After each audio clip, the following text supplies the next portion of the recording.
I'm in the middle seat of a Range Rover. There's a guy on the left, there's a guy on the right, there's a guy in the fucking front, and there's Mika driving. And I'm like, these motherfuckers gonna whack me right now.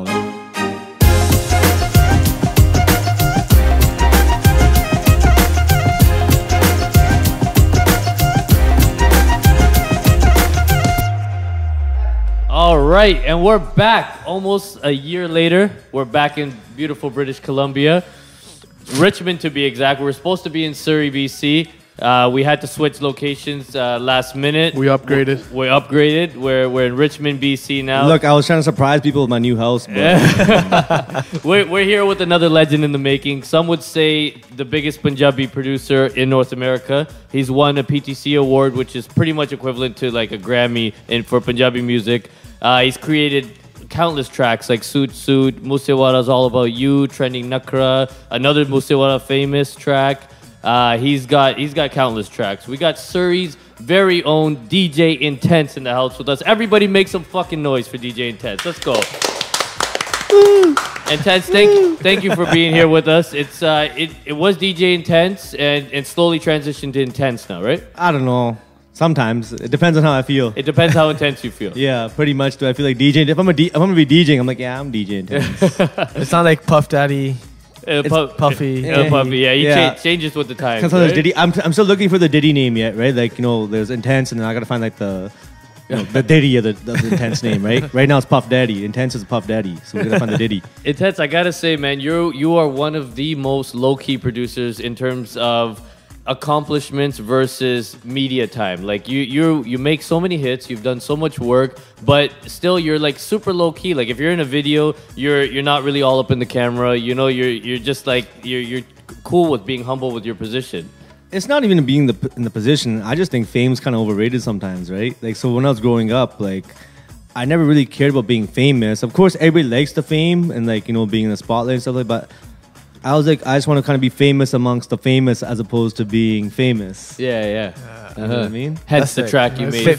Famous amongst the famous. That's like a t-shirt.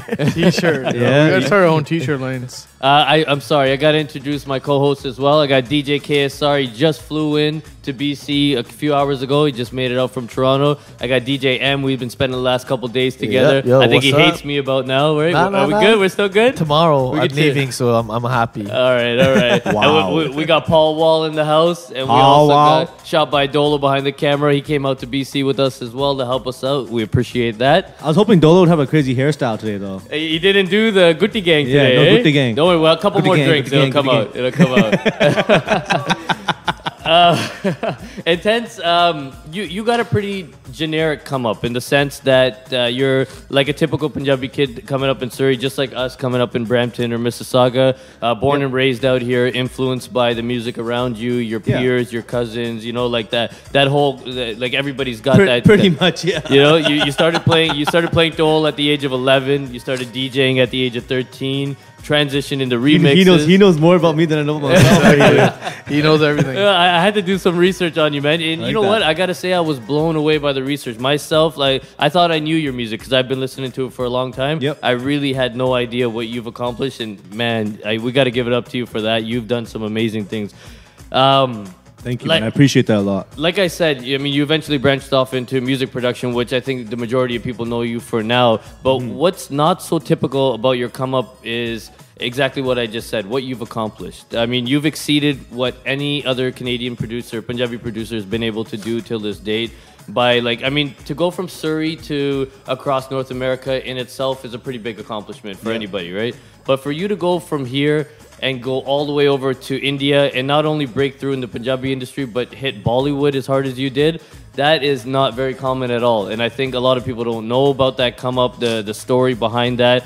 And that's more what we're here for today, is to hear that come up story and like how you do things with guys at the name like Salman Khan. You know, you throw that out there. I used to watch his movies when I was a little kid. Yeah, we all know? did. We grew up on that. So like, I mean, I mentioned the name. You know what? I mean, before we get into all the Bollywood stuff, let's get back to the Punjabi stuff. So we did mention that you used to be DJ Intense. You're transitioning to Intense. Before we lose the name DJ for once and for all, can we go back to your DJ years and tell us about how that started and what you gained from that? Yo, you couldn't have put it any way better. It was like that generic come up, as anybody would say, especially being a Punjabi kid, like in either, in your guys' side it was Brampton or Mississauga, and in Surrey and Vancouver out here pretty much.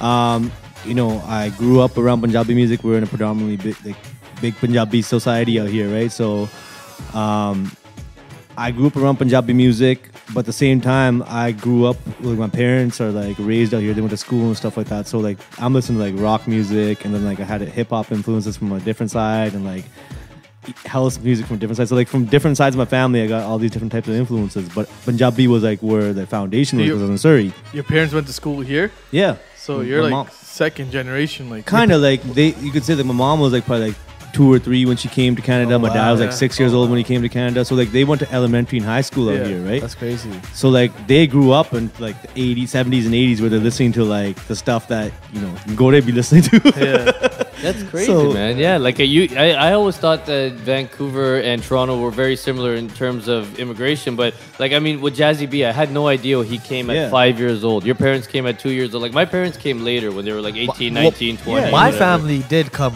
in the 70s, and like my dad grew up in Canada. My mom came a little bit later on, but like my dad was straight up Desi Pindu. Like, my dad doesn't even know what rock music is. I guess it's just where you're growing up, right? Like my mom grew up north, which is like Fort St. John, where like there's no Punjabis out there, barely any. And same thing. So when they all came, there wasn't many Punjabis, but all the Punjabis that were here, they all knew each other, right? When they came back in the day. So like that's kind of what they came into. Nice.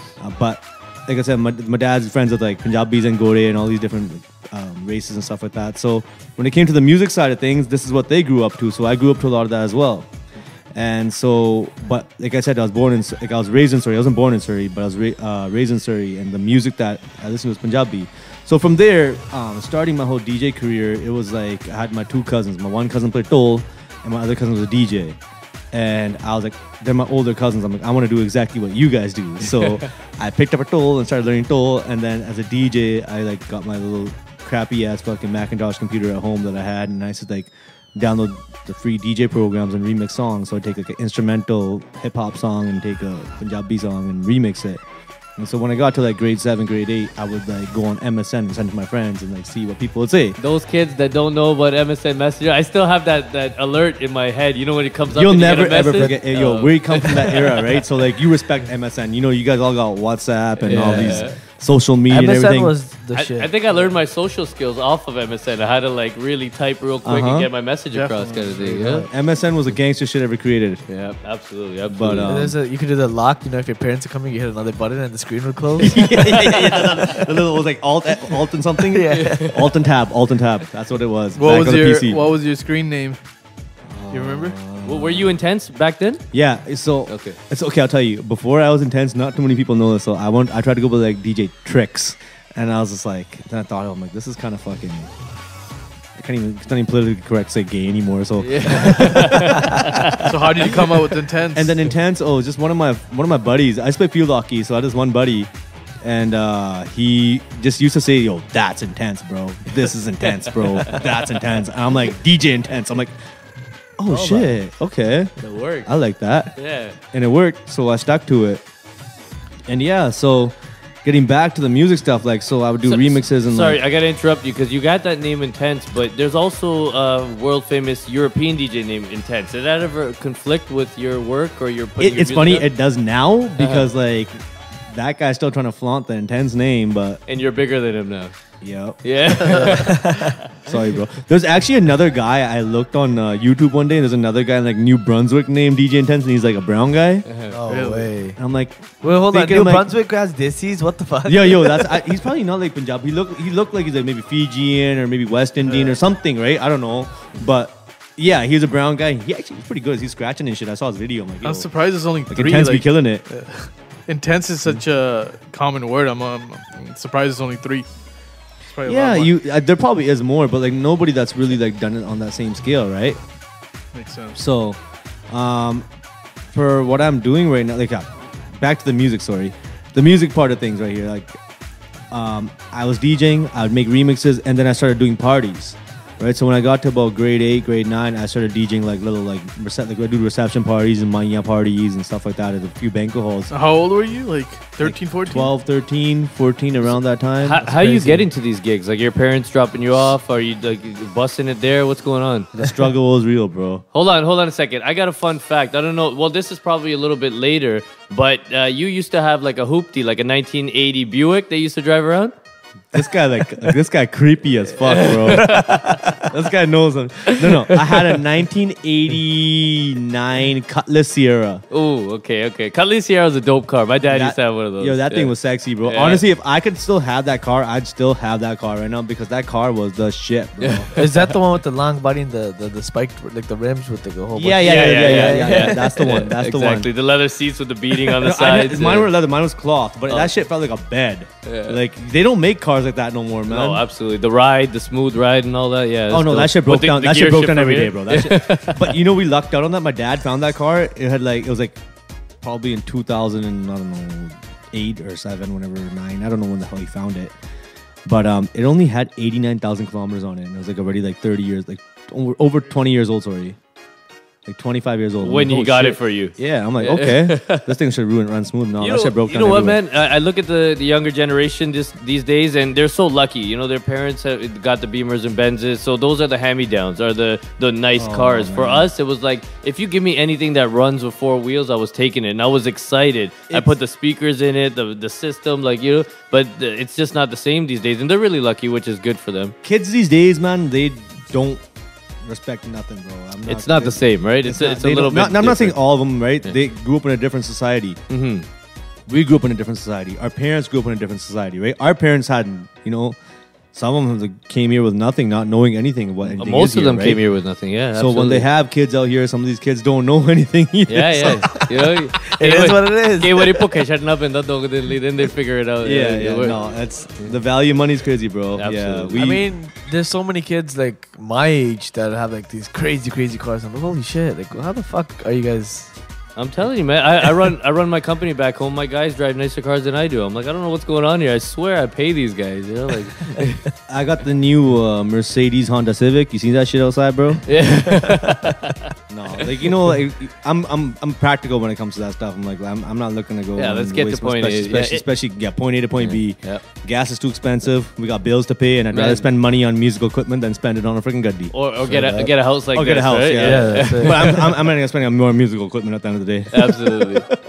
So back to DJing. So you're riding around with your not crates at this time when you're 12 and 13, right? So that time, no, we had like CD books. So I had like a book of the CD binder age. Uh-huh. And I never thought that age would go away, but it went away. Yeah. The CD binder age. And so, yeah, from there, so what I would do, I'd make my remixes, and then I'd play them at parties. And so then that's when I started getting into a different scene. Because I'd be playing parties and like kids from like different schools and people from different places like, oh, wow, this guy's actually killing it right here. And I'm like 15, 16 years old and I'm loving this. Yeah. So then at that point, I'm like, other people hearing me, like promoters and locally in Vancouver and stuff like that, and I'm started doing like shows. Mm-hmm. So I do like, you know, there would be like the Jasmine Sandlas show or a Bali Sagoo show or somebody show happening or Dr. Zeus, and I'd be like opening up from like really? 15, 16 years old. Yeah, 15, 16, 17 years old. And this is all just off the strength of your remixes. My remixes, and people, yeah. So I'd make like mixtapes, I'd put them on forums, like DC++ was like the big thing, yeah. I see KSR smile right now because he knows the DC++ days, right? So the point, you know, even how me and KSR connected, he asked me, he's like, yo, you made that Dove Jania remix, and he's like, I'm gonna put that in my mixtape because that shit's fucking fire. I'm like, okay, that's dope. It's nice to see. You know, I don't remember that, but I'm sure I remember because I used to listen to his mixtapes. I'm like, yo, this guy's got some fire shit. You know what? I think it's a mutual respect in the trade. When you see somebody who's doing something similar to you are, you follow, you listen, you see what's going on, and you know, you reach out to each other. It's always that little bit of awkwardness, maybe when egos get in the way, but it's really cool. I was just gonna say, at least, like, you know, at least you should like, if you respect somebody, you know what I mean. That at the end of the day, there's not too many people that would respect each other in this game, but you know, there's a reason why he's where he is, and there's a reason where I am where I am, right? Yeah, you know absolutely. What I mean? Yeah. And so, like, we come from the same generation of that whole remix stuff. I want to actually interview him right now. So when did you start DJing? I'll save myself for another episode.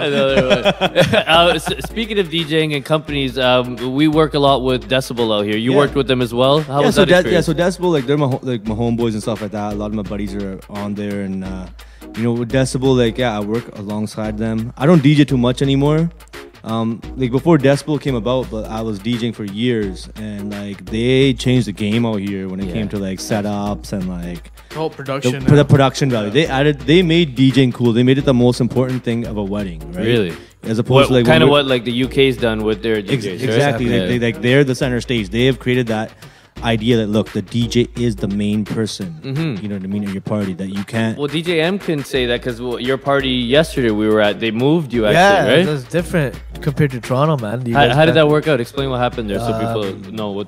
Nothing, but basically they fucking take you from the side and pop Yeah, you they right put you on stage. stage. Yeah, put you on stage. And it's dope because like we don't do that back home. Back home we're on the fucking corner, whatever. Yeah. It's So that's kind of what we, like when I was DJing. That's what I kind of started at that point. With there's like myself, there's another guy like DJ Aftershock, a few other guys out here that were doing it, and that's pretty much what we brought to the table. Was like, hey, look, we went from being these cubbyhole DJs that would be in like this booth and whatever, which was cool too, because like you know you can chill and like have an area to chill, right? But like, hey, we want to make it a show, so we would go and like to the point like where these guys used like they have their proper setups. I used to go and take my case, take the bride and groom's table, take all the plates and shit off, and just slap my fucking decks on there and like let's do this shit. But, like, Holy. how are you moving But this because stuff? I was in the middle of that shit, like people were like, "Yo, the DJ's a part of the party, right?" Yeah, and that's yeah, where yeah. it changed the game out here, and that's what DJing's supposed to be. The DJing's supposed to be a part of the party. It's supposed to be there and like be a part and be into it. Absolutely, it Connect makes with the it crowd. makes such a big difference because when you hear a song play, you're on the dance floor. Me as a guest to the wedding, I hear a song that I really like. Right away, I'm looking for the DJ. Like, yo, I gotta wave or something at this guy, point like, just to be like, holy fuck! you're I'm one so of those glad guys. I'm one of those guys. I You gotta see, see the it's DJ. a reaction, bro. You want Yeah. to look, you want that reaction. When you get that reaction, it's like even like as a, you know, you could be DJing for like 10 people, 15 people, 20 people to like 1,000 people. Is to 10,000 people. Just when you get the reaction from people, it's like it's satisfying, right? Just being close to the people as a DJ, it's bomb. Because like last weekend, I did a 1500. Talk people about re- it, Em. Talk about it. Yeah, honestly, I did. I'm not gonna name the bride and groom. You know, they're my friends. But I did a 1,500 people reception, and like I wanted to be downstairs with everybody, and I told them this, and like, no, our family's annoying, and people are gonna come up to you and they're gonna bother you. I'm like, yo, But it look. was also a space issue too, right? No, Like, Yeah, I there was- could have made it work downstairs. Like it wasn't even that bad. Like I told him, like, yo, I'll make it work. Just put me downstairs. And like, no. All right, family, you're getting called out right now. He wanted to be on the ground. But you know, honestly, like at the end of the day, there's like 20 people I was jumping gonna upstairs say, in the booth with yeah, me. you had the dollies up there. You had the dolly upstairs in the booth playing with you while the party's down there. Yeah, because people wanted to be upstairs. Like it's fun. I'm a fun person to be around when I'm DJing. Yeah. Otherwise, I'm an asshole. Intense. Give me your favorite thing about DJing and the least thing you like about DJing. The favorite thing about DJing, getting paid, bro. All right. Cheers to that, cheers to that, cheers to that, You cheers to gotta that. mistake, keep it real, right? 100. And the thing you hate most about DJing. Annoying people. requests. Requests like But no. I don't hate requests like as much in the sense like sometimes somebody comes with a good request and you think to yourself like, oh, I fucking haven't played that yet. I Yeah. forgot to play that. Or And you're then, like in the BPM zone. You're like, yeah, I'll do that okay, for you. Yeah, exactly, right? So once look, there's nothing wrong with requesting as long as you come with a good request. But that's like about 15% of the time. Yeah. What do you guys, I just came to my brain right now. I just thought of this. What do you guys think about an app at a party where you got your phone, you don't have to go to the DJ. Stop and talking right now. yeah. I'm about to patent that shit. It's Hold based on Whoa, percentages, you know? whoa, Like you whoa. like a track. Yo, people are gonna start talking shit on it. They're gonna write like some stupid names. No, for all, songs. all it is you can At just the- send at- a track to the DJ, and if he gets a certain Like, number you're of telling me to hits stop on talking. the- I'm thinking it's a good idea, bro. Like, No, you don't no, want to no. reject this idea At right the, now. at the end of the day, just like Kamal said, people are gonna talk shit, and you have so much going on as a DJ already. Like, who's gonna look at their phone? Like, I look at my phone when I get a chance. It's not like I'm gonna be on every 20 seconds to check fucking 100 requests. Yeah, and like I remember there was a one party where they had the hashtag. So everyone who did the hashtag, the Their pictures would came come up. on screen. Yo, but things yo, ready. so when you guys DJ though, like, do you guys have like another person that's always with you? You guys Sometimes. I do. I try to. Right? I usually do. So like, that's one thing that Decibel like really like make sure that they have. They try to have always that extra person I just to make noticed sure, that here right? in Vancouver, yeah. And I never used to do that either, right? Yeah. Like, and then but when you do, it's just like It's good, but sometimes like there's so many fucking gigs. Like, yeah. should when we you get to the point should where we you got like send- fucking yeah. 50 gigs in a should we weekend? send two guys to one gig, or should we have a buddy with us. Yeah, I'd rather go Sunday. I had a permanent guy, and then this year's just I been so took it. swamped. My permanent guy's gone. I took it. Yeah, you took it. I was in the car when the permanent guy broke him the news, and he was not happy. He's like, "Hold on, you're supposed to be my side guy." He's like, "What? You're booking your own gigs right now?" But you got to grow. You know what? You guys are doing great things by allowing these younger DJs to shadow you and grow. At the end of the day, bro, we were all once a side guy too. You know what I mean? So we've heard about the DJing. Let's start from where it all really started, in my opinion. So I'd say personally for me, my first introduction to DJ Intense was Loniye Punjab Diye. I think for a lot of people, that was the first introduction to DJ Intense. And that's kind of crazy because that track, from what I've heard and what I've seen, was super organic in the sense that you were just doing what you normally do in your day-to-day life. Like, you guys travel to Seattle a lot. You guys are big Seahawks fans. I know you've told the story a few times, but for us, can you take us back and kind of break that down from us? So before I can even get into Loniye Punjab Diye, I went through from that transition from DJing, so making remixes and stuff like that, and doing all my mixtapes. From there, I went into like production. So like I was working with like a UK company and doing like getting vocals from them and like doing songs. And so I was constructing an album called More Than Just a DJ, which is my first album that I dropped. Okay. Which was where Loniye Punjab Diye came from. So Loniye Punjab Diye was on the original More Than Just a DJ, but the first original More Than Just a DJ was from this company in the UK.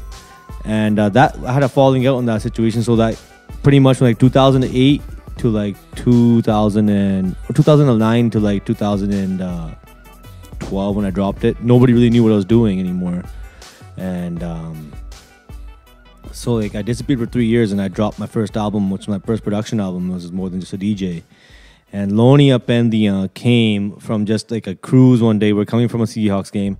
Actually, it's funny, I haven't been back to a Seahawks game since then. I'm not that big of a fan of the Seahawks. Is that a superstition? Like, I don't want to... It's not a superstition. It's just like, no, because you're like, oh, you're a Seahawks fan. But okay. I don't even watch. I barely watch sports. But, well, Vancouver generally is our big Seahawks fans. yeah. Right? Yeah. If I'm anything, I'm more of a Raiders fan. Yeah. It's just because I like wearing Raiders shit, though. Yeah, because absolutely. And I think that shows in your music, the West Coast vibe and that whole thing. Definitely, I like to keep it West Coast. But anyway, so the whole story of Loniye Punjab Diye, is me, Jupe, and my two cousins. And it's funny, this is the same two cousins I was talking about earlier, that one plays stolen, one plays was a DJ, and they're brothers, right? They're Mamasi the Monday.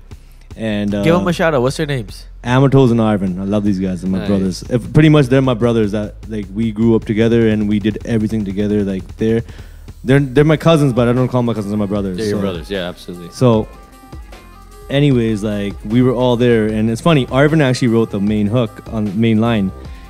So we're driving, and Jupe goes like, looks at all three of us. He's like, we all got our shades on. We're all hungover, and he's like, yo, what's up with you fucking Surrey Jacks and your fucking stupid ass fucking black ass shades, bro? Jupe's not from... He's from Seattle, so Jupe's from Seattle. And he's got that accent. But all his cousins are, so pretty much how I know Jupe's was like his cousins are like my cousin Arvin's friends, and like we all became friends and we all grew up together from like when we were younger. But anyways, Jupe's goes like, yeah, what's up with you fucking Surrey Jacks and your fucking dark ass shades and shit, bro? Hella fucking dark ass shades, bro. And my cousin Arvin goes and he's sitting in the passenger and he's like, "Tanu pala ya fara." And Jupe, like, at that point was just like, I don't know what triggered in his head, and he's just like, Loniye Punjab Diye, aye hi, Loniye Punjab Diye. Well, that worked out really well. And then, like, I was pretty hungover and fucked up, but a light bulb went in my head, right? I'm like, yo, keep going. And Arvin's like, Jado pendalish gara gore, Jado pendalish gara gore rangda. We all went. That just came to his head naturally. That line, right there. It was so weird how it happened, and I was like, "Oh shit!" And it stuck in my head. It just literally, it wasn't until like 6 months after we recorded Loniye Punjab Diye, but that line never left our fucking minds. So you guys didn't write it down on a phone, record it, nothing. It never left our minds. It was fucking crazy. It never left our minds, but it was still like a joke. So So Jupe came down and he recorded this other track called Sadi Raat that I did, but we never released it. And I'm like, yo, record that Loniye Punjab Diye that we made in the car that day. And he recorded like the starting and just the Jado pendalish gara, right? So he recorded that, and we had that, and I made the beat. And then it's funny. Then It was like Nagar Kirtan and Surrey. This is gonna sound so fucked up. The best place to debut your track. Right? No, it wasn't debut. So like we had like this whole like Jupe came down and we and all his cousins and all our friends and stuff like that. We went to the local park and we're chilling there. And after the Nagar Kirtan, I know it's fucked up. We having a few beers, maybe. No, you know what? It's okay. So, anyways, we're like, we got this record. We want to finish it off. So there's like 15 guys right there, and we're all writing the song together. 15 guys. Yeah, we all wrote that song together. We give the credit to Arvin, my cousin Arvin, because at the end of the day, like he was the main guy who came up with it. But like we put it together, and that's how Loniye Punjab Diye got created. So it didn't get created to like be a hit song. We never thought it was gonna be a hit song, but fuck, out here it took the fuck off. But that sounds like the whole crew was involved. Like everybody was really down with getting the song done. It was a song for the hood and by the hood. Okay. That's what pretty much you could say. Yeah, absolutely. And that showed in the video, and I really like how you guys did that because it had that old school vibe to it. You guys had the Chevy like Impala. We shot the video and stuff like that. Like you guys usually have that many Goria around and all that too, because that video looked super lit, man. the Godian were hired. The Godian were last minute, man. They looked like they were fucking crackheads. No, it was cool. It was cool. That song. You gotta sorry, girls. I know if you were. You gotta appreciate the dance. I really apologize ahead of time here, but at that time, like 5 years ago, you guys looked like crackheads. Anyways, no, that song took off. I remember one of my buddies was in. Shout out to my boy Bundi. Shout out Bundi. He was in Vancouver for a wedding. And I remember that he came back to Toronto and we were all chilling and he's like, yo, this track, you guys listen to it, this fucking bang it out in Vancouver. Right? And just like you said earlier, like it's one of those tracks you didn't think it's gonna blow up, and when you hear it, like it just sticks in your head, right? It blew the fuck up, bro. But the first time you heard it, you said the Loniye Punjab Diye stuck in your head. Yeah. He's like, yo, you guys listen to this track. We're all DJs in Toronto, so we're fucking like play it. Well, that's what happened with Kamal too here. Same thing. I remember when he came down here and I played it at a party, and he's like, what the fuck? Yeah, no, he played it. He played it. And he's like, I'm like, what the fuck? And then I played it again. And then I was like, holy shit. And then by the end of the night, we're like, Loniye Punjab Diye. And then like, I think it was like, this was the time I was about to change my name to DJM. So my first podcast that I ever made. What were you called before DJM? DJ Lotte, DJ Money, DJ this, DJ that. And so I dropped my first podcast. And like, I remember the first track I put in my first podcast that I ever made was Loniye Punjab Diye. Wow. And my nigga. Wow. And you've created how many podcasts since then? Probably like fucking 100. Wow. So I came down for a gig. I think my gig was on the Sunday. Saturday, I was there a day earlier. So I just went to Intense's gig. So that's when I heard it. I'm like, fuck, man. Like, I just watching everyone react to it. So I had to download it, and I played it probably like 3-4 times at my gig the next day. Everybody knew the track already. Everybody, right away, they were requesting it. I'm playing like De Guerra and shit. They're like, they're like, play this right now. I'm like, okay, chill. Like, and you know, Surrey, Surrey, they get the strap Surrey. out here. So yeah, juice, monkey juice. Yeah. That's just been bothering me about that all day, man. I swear. Okay, I'm not gonna get into it. Shout out G Sidhu, bro. Shout out G Sidhu. Shout out G Sidhu, bro. Absolutely, man. But I mean, we won't get into like DJ just the whole vibe. And same thing like this guy's talking about. I took it back. I put it in the Frequency Wedding mixtape, and I remember people were messaging me like, "Yo, where's this song from? Where's this song from?" You know, and that's when like when I was doing podcasts and mixtapes back then, we were still at a point where a lot of the DJs were introducing a lot of these new tracks to the market, you know? Yeah. Because, at that time, too, like, we didn't have that kind of market here where there was, like, music producers that were that big or, like, DJs were, like, coming up with remixes, but there was no producers coming up out here like it that, just right? wasn't known for an young kid to make a track and for it to get released and play at parties, period. I like to compare Not locally. to Notorious. Like, there's like, yeah. There you go. I was about to just say right now. Yeah. So like me and Randy, bro. Like me and Randy did so much shit together. He lived with you out here. No, he didn't live with me. Like you I could know you say, guys- you know what? Like pretty close to it. Like we did so much shit together. Uh-huh. Like I swear he played Toll on your whole first album from what I've heard. Yeah. So that's what it was. So pretty much me and Randy, we met. I don't even know how the fuck we met, but he was living in BC for a bit. No, this is before he moved to BC. I can't remember how we. Oh no. There was this album called Nach Nach Ke that was done by Manpal put together. Nach Nach Ke. So like he had done a song on the Charka that was like a fucking banger, right? That was a wicked song. This is Randy. If anyone who's on doesn't know, Randy J. Randy J. Randy J. Notorious Jut. So he had done Charka and I'd done some other fucking Vasaki song on there with a guy named Karteshwar.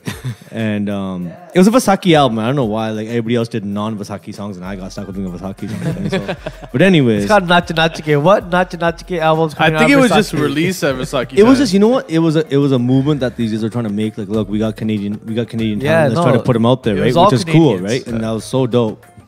And I heard Randy's like, I think it was over possibly MSN, maybe. It was back to MSN that he hit me up and we just like, hey, we'll hook up in BC when he come down here, and we met and I heard his stuff, and we were trying to figure out things as producers. Like he was a really good keyboardist and I was really good at my percussion stuff, but I'm like, I don't know how to record Tol, and he's like, I kind of know how to do it, but like I don't know if we could do it, like how to do it properly. So I'm like, okay, let's figure it out. We figured out how to record Tol together. Like we just sat there in my fucking 8x8 room, like I was saying at home, and we figured out how to record Tol. Nice. And so like a lot of my Tol samples are played by Randy and recorded by me, and we figured out how to do them. And it was that's pretty funny. dope. Did either of you have to do anything with the 2 tracks that came out? Because they came out similar time. Notorious. So it's Jat, funny, Loniye right? Punjab Like so, Notorious Jat came out. I heard like I remember when he came out, Notorious Jat, or he had Notorious Jat. I'm like, yo, this is gonna be a fucking banger. And like Loniye Pendyian wasn't like, I wasn't intentionally trying to make it similar. It was just like whatever I played on the fucking beat. But it worked out the same time that we dropped that record. And that, yeah, he did. I think he did Notorious before I did though. Okay. Yeah, But it was all love. I mean, you guys worked together. He's my you guys, bro. I got lots of love for that guy, man. We fucking went through a lot of struggles. We seen a lot of shit. Yeah, and, I didn't know Randy J was in the game that long. I didn't like at the time. Yo, really Randy J. Okay, Randy's an OG. Yeah, Randy's an OG, bro. A lot of people don't know that. Like, for example, Kulwinder Billah. Nobody would know who Kulwinder Billah is. Randy knows. Randy fucking recorded Kulwinder Billah's first track was Nana, which was a fucking banger. Randy got fucked over on his album and shit, man. I feel bad for the guy at that point, man. But he had some tracks. Randy he had KS Makkana. This track, the Badmashi KS Makkana. He had a fucking this Nana track with Kulwinder Billah. He had those Kaka tracks. Then he released his album like it was like 6 years too late. Well, let's talk about that because you kind of sped past your issues with the UK company. Randy had issues with this company that he was working with. What are these issues that Randy happened? had issues with a bunch of companies. I think maybe that's I just mean, all it was. Like people didn't believe his vision. about. Well, what are these common issues that a young producer runs into that stops you from putting out the music? You're dealing with people that are like double your age, right? So like, and they think they know everything. So what are you supposed to do and talk to like an uncle and be like, "Fuck you, uncle"? Like you can't say "fuck you" to the uncle. And they want you to put all the money in, right? They're like, okay, cool, we'll release it, but how much are you paying for the video, this and that? And Randy's, I think he's like 17, 18. You know the crazy thing though, at that time, Randy, I felt like he had the ability and they knew he had the ability. He still has the ability. Of course, he does have the ability. He definitely does. But I'm saying he had the ability at that time, and it was like they knew he had the ability, but they were trying to control it. Yeah. You know what I mean? They wanted to funnel it the way they saw what they thought was right. Maximize their own profits, right? Like spend zero out of their own pockets. But much love to that guy, man, because honestly, like shout out Randy. A lot of stuff that I've done and a lot of stuff he done, we learned from each other a lot, right? So like I have a lot of respect for him. Yeah, to the point like even Deep Jandu, bro, I don't know who Deep Jandu is. Wasn't for like Randy. I met Deep through Randy. Dolo just said Randy's it today. He's taught like me the Indian almost music. everything I know. He's like the Indian music industry is so big, but everybody still knows each other because at some way, shape, or form, you guys have connected. Like and you Deep, like I love Deep. He's my bro. I got a lot of love for him, right? Bro, like fucking. I remember seeing Deep back in 2008 or 9 when he sang like "Sanu hor vi batheriyan hai." And I see like, and I remember my like one of my like friends was standing beside me like, "Yo, man, that song's a fucking banger." And I'm like, "Yo, where can we find this song and shit like that?" Yeah. And it was just Deep Jandu. He came out live. I'm like, "Yo, this guy was singing. He's rocking his fucking." Fun fact: Randy was supposed to do the music for that track, and because Hansman did the whole album, Hans was like, "I need to do this track," so he ended up doing it. But that's how long Randy and Deep know each other. I remember. Is that you worked with Deep after all that? I remember. I've known Deep before he became a singer. He pretty much like Randy and Deep were the guys that were together. So even Randy, ask Randy. you know, how much me and JJ were part of this whole, like, when he started and everything. We took him to New York once because... I'm about to drop a secret, some shit right now, right? All right, about some of my music, right? So like, and JJ's about to like freak out when I tell him this. And Hold on. Speaking of JJ, we'll give him a call because we never answers my phone, so we're gonna give him a call soon. Yo, so like Randy had all these samples that JJ had, like all these tolki, tumbi, algoje that he had all recorded. God.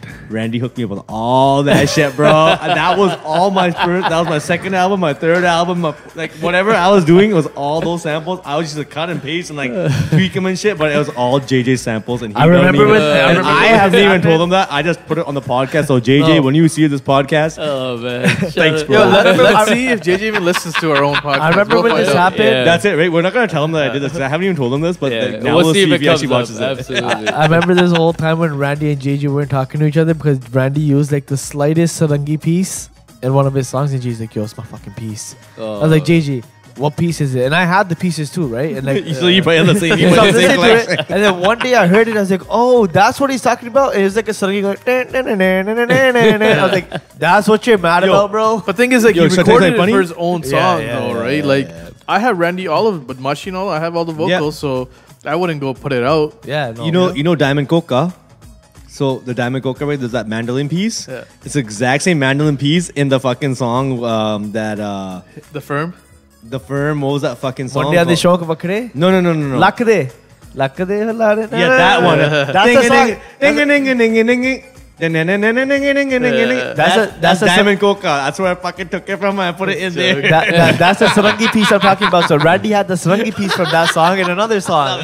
So, I mean, how do we feel about this issue? Are we okay with taking little bits and being inspired from what somebody's done, or is it stealing? Back then, so like how music was produced back then, yeah, it was all about having your desi instruments and your pieces and shit like that, doing right? it live. And that was your whole deal, right? If you need to have that stuff, right? As opposed to music nowadays, like that's why I'm like saying it now because we'll laugh about it now, right? Yeah. But like back then, I'm pretty sure JJ would be like, fucking tense, this fucking asshole took my shit. And like everyone's built their library now. Like all these guys have so many samples, but back then, for that song, you would pay $200-300 to get just for that song. I mean, Yeah. we're coming from an age where the only two loops you had was Bali Sagu Seg loops. Yeah, seg loops. Right? That's where we're coming I used to from. dissect. I used to sit there and dissect every Punjabi song. If I could find like Anything. in a 5-minute fucking song, one fucking bar of toll, I used to cut that shit out and have that loop. 100%. Because you need that Jazzy clean B's- piece that you can take Jazzy out. B's Nachin No Sabda Si Saran, that whole loop has been abused in every bet- fucking song because it's the only fucking intro that has a 4 or 8. Or is it 4 or 8 Even bars? Char Punch intro. Yeah. Bro, keep it simple. Freaking Punjabi MC, bro. Monte on the Yeah, bachke breaks, bro. You got that Bachke fucking. breaks, yeah. Like, what? That's- You can get the instrumental? Like, that was like fucking the shit. That was the shit, bro. As a DJ growing up, that's where you wanted to be, bro. If you had that shit, you were like, I remember yes. my mom and dad. DC not my plus mom. plus, bro. That shit That's saved it. our lives, bro. People used to make packs. Like, oh, you can get all Yeah, these. Desi loops. vibes, Yeah. Desi vibes. Alright, total loops. download. I remember my mom bought me seg loops and she's like, "There's no music on this. It's Hold on, just your fucking mom sounds." bought you seg loops? Yeah, my mom bought me seg loops. This is the spoiled kids we're talking about, you know? Your mom bought you seg, bro. I was allowed one CD every So 2 you weeks. had the you had the legitimate wave versions of seg loops. One Yeah. CD every 2 weeks? And That's a one lot of CD every CDs. So 2 I weeks. own video stores, so I used to just take them. I was allowed one too. CD every 2 weeks or something, and they're all punk CDs. I still remember the first CD my mom ever bought me. Ask people from AS Surrey, bro. Khan, We went Ash to Kano. we went to the struggle, bro. Well, I We say it, went to man. the struggle. We had DJ to download that shit. DJ M, I think his music intelligence is probably at the same level as you guys, If even not though he's more. or if not more, yeah. Definitely. You know what DJ M is? DJ M's like me. It's like No offense, no. I'm just saying. I'll tell you because I mean, that's a compliment, offense, man. I'm Because- fucking over the moon right now. DJ Encyclopedia. No, because at the end of the day, like literally sitting beside him, Hold on. he's pulled out songs right now that I'm like, okay, this guy's like studied everything, right? But that was like when I was talking about earlier, like my parents and stuff like that. Like I would DJ like freaking go parties with like just straight gore and know everything, Yeah. like everything. Like I'd be playing from like 70s. I'd be playing like Def Leppard, AC/DC, I don't Van know that. Halen, I don't know that. Tula, Boney M, fucking ABBA. You know what I mean? I'm Yeah. talking shit that people, like they see like, how the fuck do you know this shit? But I know You're all that absolutely shit. right, My yeah. musical like knowledge was like that's Yeah. There that's you what I'm go. talking about right here, right? You know what I mean? He just looks like a pure stoner having a good time. Yeah, I'm fucking enjoying it right now. That was one of the biggest blessings I had in life, was to be able to have all this knowledge. And then like my mama and stuff. So it's crazy. Actually, my mama were actually DJs as well when I was growing up. So like actually when I was born and had a Lodi party, my mama was a DJ. And both my mama were DJs. And don't tell me you remember your Lodi party, because I don't. I watched the video. I'm like, because after I watched it a few times, right? I'm like, oh shit! I'm like, wow, my mama's a DJing and playing all the songs, and like all the music comes in from like Bobby Brown, yeah. Bro, you had Bobby Brown at your BBSMP to like shit like that. Like that's just playing at my fucking Lodi party. So that's when I'm old. My bro. chacha was a DJ, same kind of thing. And my dad was a DJ. Like, that's so crazy. That's exactly what it is. Like that, we all grew up to that, and that's really what the big. I never had that, so my DJ kadi band nahi sakta, you know, like. My dad was a DJ, and I grew up on straight Chamkila, and I'm like, Dad. It really does. You know, I've heard you talk about this. You guys just had a documentary that came out a little while ago with Sidhu Moosewala, the whole thing with the violence and how that affects children and all that. And, you know, you said it the best. I mean, there was arguments that go back and forth about the influence and how it should be portrayed and all that. But it comes back to the simple fact that the way that your parents raised you, the influence they give you, absolutely has 100% to do with the way that you're going to come out. 150%. Right? You know, like there is like there is always like that chance that the kid's just a retard at the end of the day, right? Yeah. Which retard, once again, not politically correct word, but but like the kid's just an idiot, you know what I mean? But like if you were raised right, and this is a problem that's happened out here in Surrey, in Vancouver, and wherever else with all this shit. You know, the parents are out, the parents aren't around to really influence the kids to teach them what values are, right? Yeah. You know what I mean? And that's kind of what the problem is sometimes. Like we grew up with Hollywood. We're very like some people have grown up like that too. But I'm fortunate to have the parents that I have at the end of the day, because at the end of the day, of course, like when I was young and I got busted smoking weed for the first time, of course it wasn't cool. Yeah. And they fucking were choked about it. But at this point, like, you know, I smoke weed on a regular basis. I love marijuana. I think it's a great thing. I think it's better than everybody make some noise. Make some fucking noise. Yeah. You know what? You took my next point. You know, it's exactly what I wanted to speak about, and it's not just for you. Okay, so you smoke weed on the 5X festival stage, so that's in front of all of BC. I did it, and you know what? Honestly, I regretted doing it for a long. I did regret doing it. The only reason why I regret doing it because I didn't really realize that there's gonna be like a lot of kids and shit there. Oh, okay. So that's why I felt like a fucking idiot about it. But at the same time, I'm like, but what's the difference between Snoop Dogg doing it and you doing it? Once it's lit, it's lit. It's like desi kids, you know what I mean? There's still like that. I know, like I'm trying to be like that advocate where I'm like, fuck it. I'd rather push a kid to smoke weed over cigarettes any day. No, but like I'd push a kid to smoke weed over cigarettes, alcohol, drinking, even everything. over alcohol every day. Yeah. Casually drinking. Not that I'm pushing a kid to do anything, but I'm just saying. Alcoholism's horrible, bro. Here's my thing, yo. I feel like a kid until like, you know, you got like these like you got little kids, young kids, right? Like kids under the age, kids under the mental capacity of what's right and wrong. They don't know the difference between cigarettes and marijuana. They're gonna be like, yo, at the end of the day, he's smoking, whatever he's smoking. But isn't that the parents' job to, like we're saying, go back to the parents' influence? But this is the problem with Desi parents. My parents hate the fact that I smoke weed. Like I just got a message from my mom today. Hold on, can we tell the story about you before you got here? So I'm about to go, like dad dropped me off to the airport. So my dad's getting ready to go to work and shit, and I'm getting ready to go to the airport. And so I'm sitting in my room, I'm just hitting the pen, and my dad's like, what the fuck is that? What the fuck is that? I see that, give it to me. I'm like, here, it's just a vaporizer. He's like, like rip me a new one. Then I got to BC. My mom texted me like, oh, this, that, blah, blah, blah, blah. What I'm trying to tell him is like, yo, I smoke weed because like it's better than drinking alcohol or drinking other shit, right? Like, yo, I go DJ and like the parties I get hammered at, I get somebody to pick me up. But the parties that don't get hammered at, you know why? Because I'm just like, hit the pen on the way home and I'm chilling. It comes down to a simple fact. Like, would you rather I drink alcohol and kill my liver, kill my body, kill somebody get on a the DUI, do something stupid, or do something that is not going to harm nobody? Look, the thing is, like, nobody's educated on it at the end of the day, right? Yeah. What they think is it's bang. My dad, it's not even just bang. It's smoking. My dad smoking is the biggest thing. My dad thinks weed is equivalent to fucking meth. My dad thinks I'm doing meth. I'll tell you guys a funny story about that. So like when I was growing up, right? So like say like grade 11, let's say grade 11.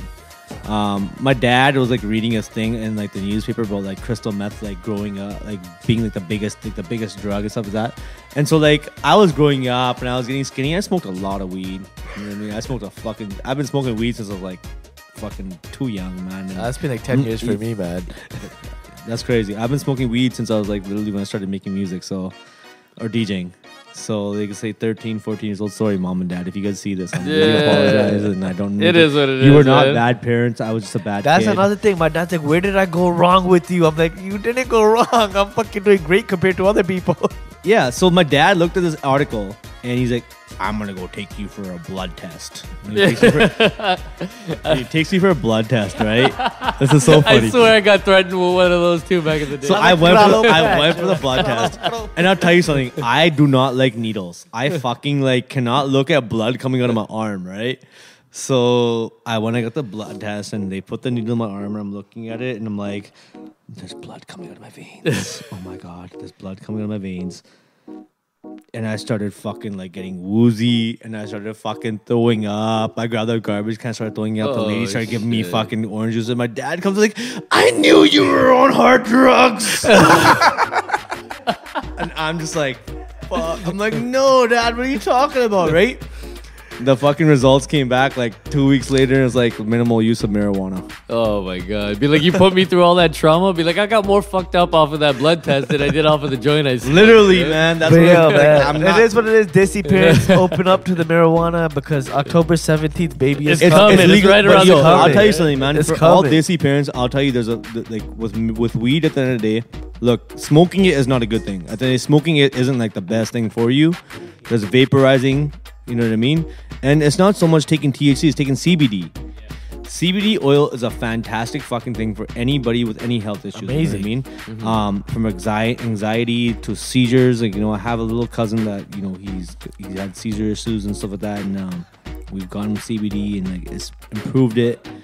And it's a great health benefit to your life. People don't think people just perception of weed is like, oh, bad drugs. I have And like, you know, like for example, so like we get back to like, you know, it's so funny how this conversation got started from this 5X test. You know what our problem is? Like we all smoke too much weed and we get lost in our thoughts. Yeah. No offense if I'm calling you out right now. Sorry, I'll be an uncle if you know he smokes weed. Yeah. He smokes weed as well. Anyways, Well, the reason I brought it up is I wanted to know your take on it. This is my thought process. When I thought about it at the end of the day, like, look, we promote alcoholism so much. I know so many people that have died from alcoholism. I know so many people that lost parents from alcoholism. I know so many friends that have died from being drunk drivers. Drinking and driving is accepted in our culture. Everything about drinking is nothing good about it. Like you can, there is good things. Like at the end of the day, like we're drinking right now. Okay, we're enjoying having a drink. You know what I mean? That's casual. There's nothing wrong with like that. But we abuse it. Yeah. As Desis out there, people fucking want to. If I told my mom, oh mom, koi nahi, main 2 beera peetiyan, 3 beera peetiyan, I'm going to drive home now. She's going to be like, yeah, you know what? No, it's cool. No problem. If I tell my mom, hey mom, I'm going to fucking smoke a joint right now. I'm going to drive home. Baja, ethe so ja. Yeah. Well, just like the vape pen story. When you told us the story, I said if you had 2 beers cracked open at 8 a.m., your dad would have probably just been like, Sarah Amli, like, what are you doing? Put the beers away, no problem. Because it's a vape pen, they don't understand it. Yeah.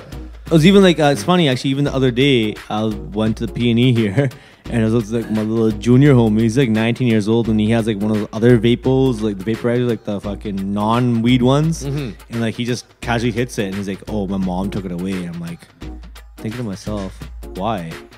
Well, Intense, tell me about this. So you guys like Karnojala, people like Jasmine Sandlas, they've been open about using weed and, you know, they made tracks about it. How do you feel about them influencing it through music and sending that message across? Look, if I could, I would do it myself as much as possible. But at the end of the day, because I'm in a market where I'm just sitting here and I'm trying to fucking make it somewhere too. Like I'm trying to appeal to all audiences. Yeah, look, I'll tell you something funny. Jasmine Sandlas doesn't even smoke fucking weed. No? No, she don't smoke weed.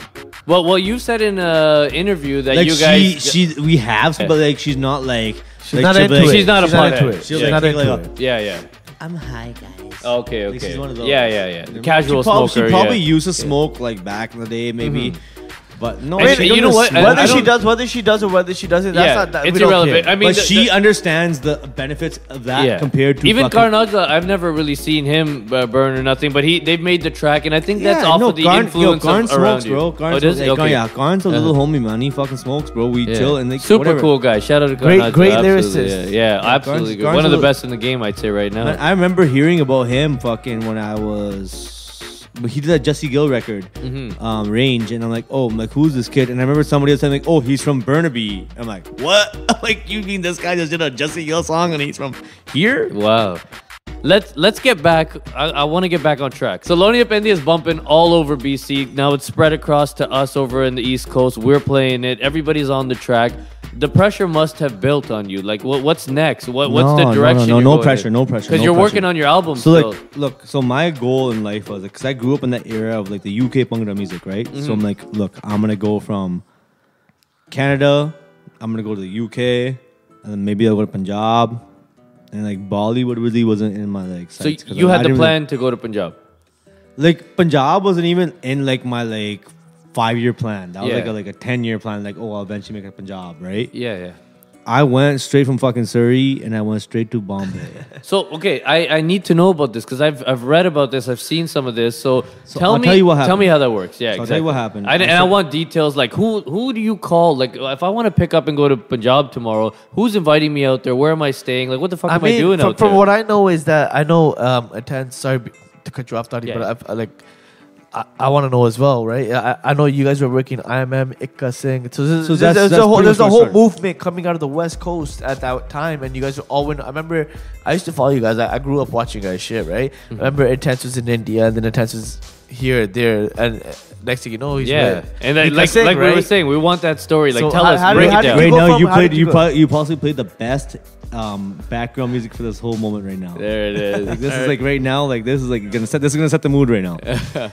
So look, I thought he was gonna rap there too. Yeah. I started DJing at this. I started making. No, but so look. Anyways, when I made Loniye Punjab Diye and I made that album, it took off in Surrey, and it took off like across North America to California, Toronto, where you guys had it. And thanks to you guys, I appreciate that. You guys, if it weren't for you guys took my shit over there, right, and made it poppin'. There was a company out here, and there's a rapper I worked with out here. His name was Teflon Don, and he was working with like Honey Singh and a bunch of people, and he's a local guy out here, and he's like, look, I want to take your guys' stuff beyond Canada. Like, we can try to do something big here, right? And so we shot a bunch of music. So he shot the Loniye Punjab Diye video for me. So what we did is we locked in a deal with Universal Music, and Universal Music was like, look, give us a compilation album with all your artists. So he went all around the world, and he found like artists from like locally, whoever from like HMD, Battle Cat, to himself, then to like Seattle, where he went and grabbed like Sonny Brown, which is like another rapper. So Sonny Brown's from Toronto, no? He's taking no. Not That's the same Sonny Brown. Yeah, that's Sonny Brown he's actually from Montreal. So he's looking for the cream of the crop, but right yeah, now. he's looking for like, hey, who's the top Desi hip hop artist? Who's the top fucking Yeah. So like myself, Deep Cold. Then I had like from when I was doing my project, I had R.S. Chauhan and Joop Gill, Avtar Rai, and all these guys, and we all built this big group with a few guys from India. We met Ikka and Desi Hustlers. So hold on, break that down now. So how do you meet a guy like Ikka? So pretty much it was like Ikka was still on the come up too, right? Like he was on the same tip at that time. Yeah, at that time we were all on the same boat, bro. Like we were all on the come up, and Deep knew these guys, and like we all took all their connections that we all had there, and we all tried to combine them. And this is Deep Cold, rest in peace, right? Deep and Cold, rest in peace, man. I fucking miss that nigga, bro. I love that guy, bro. Deep Cold, Kamala Punjabi, those two guys, man, they were pioneers. If you know anything about Punjabi hip-hop, those guys pioneered whatever fucking everybody's doing right now. That's them, man. I've known Deep for years. Like, I even went to Houston Chill with this guy. Yeah. The other day, like, I was going through my old CDs and I found his CD because he shipped me a box. Because back when I used to release CDs, I used to always like release for other people. So I found his CDs. It had a T-shirt in it. And I remember this guy. This guy introduced me to Teflon. He's like, make sure you meet it. He made Teflon come meet me when he was in Toronto. Oh, shit, that's he crazy. told me about the whole movement. He told me what you guys were doing. This was probably 2014, 2015, I would say. Yeah, it's around that time. Yeah. So at that point, bro, it was like, okay, I'm going from. So it took a few years. So we shot a bunch of videos out in Vancouver, and we built up a product. So we built up pretty much an album with Universal. We went out to India. We built up that album. Did the album have a name? It was called IMM, the album. Okay. So pretty much IMM was like pretty much called International Mafia Mandir. Nice. Which was like a subsidiary of like what Honey Singh was doing. Because Teflon had hooked up with Honey and stuff, like, I'm going to do an album with them. And at the end of the day, he's like, look, I can either do this album with them or we can use that same connect and try to build our shit. And he did that. And, you know, some people capitalized off it and some people didn't. So myself and Ikka, we capitalized off that shit. And we fucking went and we made the connections. And we made records. We did like that record in the club. We did the Paniwala dance and all these songs. That track in the club actually got picked up for a Bollywood movie. So that's what it was. We did this album and I remember Ikka showing me in the club. I went to his house in Delhi and he showed me in the club. I'm like, yo, let me reproduce this and let me do it properly. So I produced it and we released it on the IMM album. And the album didn't go anywhere, didn't do much, but like it grew on a different tip, like to the point where like the right person heard it. And they heard in the club, and they're like, "Yo, we want to put this in our movie." And then that guy that was the actor in the movie was like I don't know, some sort of like Risadari with freaking Salman Khan. No. And so Salman was like, "Yo, this record is fucking hot. I want to present this record." So Salman Khan wasn't in the movie. No, he just heard it. He knew the guy that was acting in the movie, and he's like, "I love this song so much. I want to help you guys promote this fucking record." Wow. Crazy. And it's like I went from this kid making Loniye Punjab fucking Surrey. Yeah. All of a sudden I'm in Bollywood and Salman Khan sitting at a fucking club and playing my shit. Shirt off, shorty Salman. That's fucking crazy. And they're taking my name. That's a movie. It's so cool. So you got to meet Salman Khan the whole deal? I didn't get to meet Salman Khan. Okay. I wasn't there. I didn't when Ikka met him. I didn't get to meet him at that time. So I never met Salman. But the fact that at the end of the day, like he picked up the track. He picked up the track, and they did a big release party for it and shit like that. And the movie didn't do that great, I guess, and the song didn't even do that great. But he believed in it. It was just like, look, the fact was that I was in a kid from Surrey who had no aspirations to go to Bollywood at all. Was just, I'm gonna go to UK and go to Punjab and go to Bollywood. I'm doing that. Like I don't know if a lot of people picked up on what he was talking about there, but basically what I took from that was there was this huge IMM movement. There's all these great cream of the crop artists that came out. They dropped the album. It was okay. It didn't, the album might have been great, but it didn't get the traction that it needed. But what you did and what Ikka did out of the group, we capitalized on our connections. You take what you get, and then what you do with it is up to you, right? Exactly. And it seems like you guys did a lot with it. So at the same time when we did In the Club, Deep Cold, Kamala Punjabi, and then we had Desi Hustlers who were like Kamala Punjabi's brother-in-laws, and they're also Mika Singh's nephews. So Kamala Punjabi is married to Desi Hustler's sister, and they're Mika's nephews. Wow. So like they're like, Small we're gonna go exactly. So like we're gonna go to Mika Singh's house for dinner, and we went there for dinner when we were in Bombay, the whole team, and we played a couple of records for him, and he was like, "Who made the music?" And it was me, and I'm sitting there, and I'm like, and he goes and he pulls out a CD. He's like, "Look, I have some vocals on here. Come back tomorrow and show me something." Pulled out a CD. What year was this? So no, so this I is guess about no, 2015, right? no, pretty much he had a studio in his house there. I didn't even know. He sent his engineer to go grab the disc. He had a disc burnt with some vocals on there, and he's like, "I want you to produce this." So I went. I didn't sleep all night. He had a counterpart in the house the next day.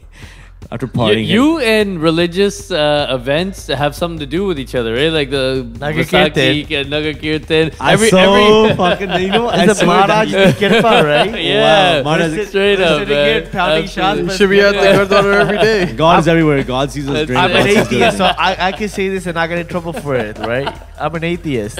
Oh man, closer to church, further from God, right? That's what they say. But it's funny, yeah. So here, wow, I didn't even actually think about that the whole time. So I brought the track back and I showed it to him and I played it on the headphones. He's like, "Okay, this sounds really good, but this is not what I'm looking for." He's like, "Go upstairs in the studio and I'm gonna come back in 2.5 hours and I want to see what you can do." He tested you. Yeah. That sounds like some Prince and Dr. Dre shit. Like, hey, motherfucker, come to my house, I'll lock you in the room and fuck off. I'm gonna go have some lunch. Yeah. I'll No, see you when I we get back. kind of about we ate and stuff like that, and then I played him the record after we ate, and I showed it, and he's like, But look, he didn't give you any direction of what he wanted. He just said, "Do it again," kind of Did thing. he showed me what he kind of wanted. Yeah. Like he had already had the song done, and then he's like, I wanted something like this, but not so fucking freshy. Yeah, yeah. And so I did it. And 2.5 hours later, they walk in the studio, and there's like all these directors and all these like there's some fucking big name people that I don't know the fuck who they are because Yeah. I don't watch Bollywood. You're this shit. what 16-year-old No. kid at this I'm time? I'm about 22, 21, okay, 22 years, 23 years Yeah. old around this time. Holy shit. And I'm like, holy fuck, this is crazy.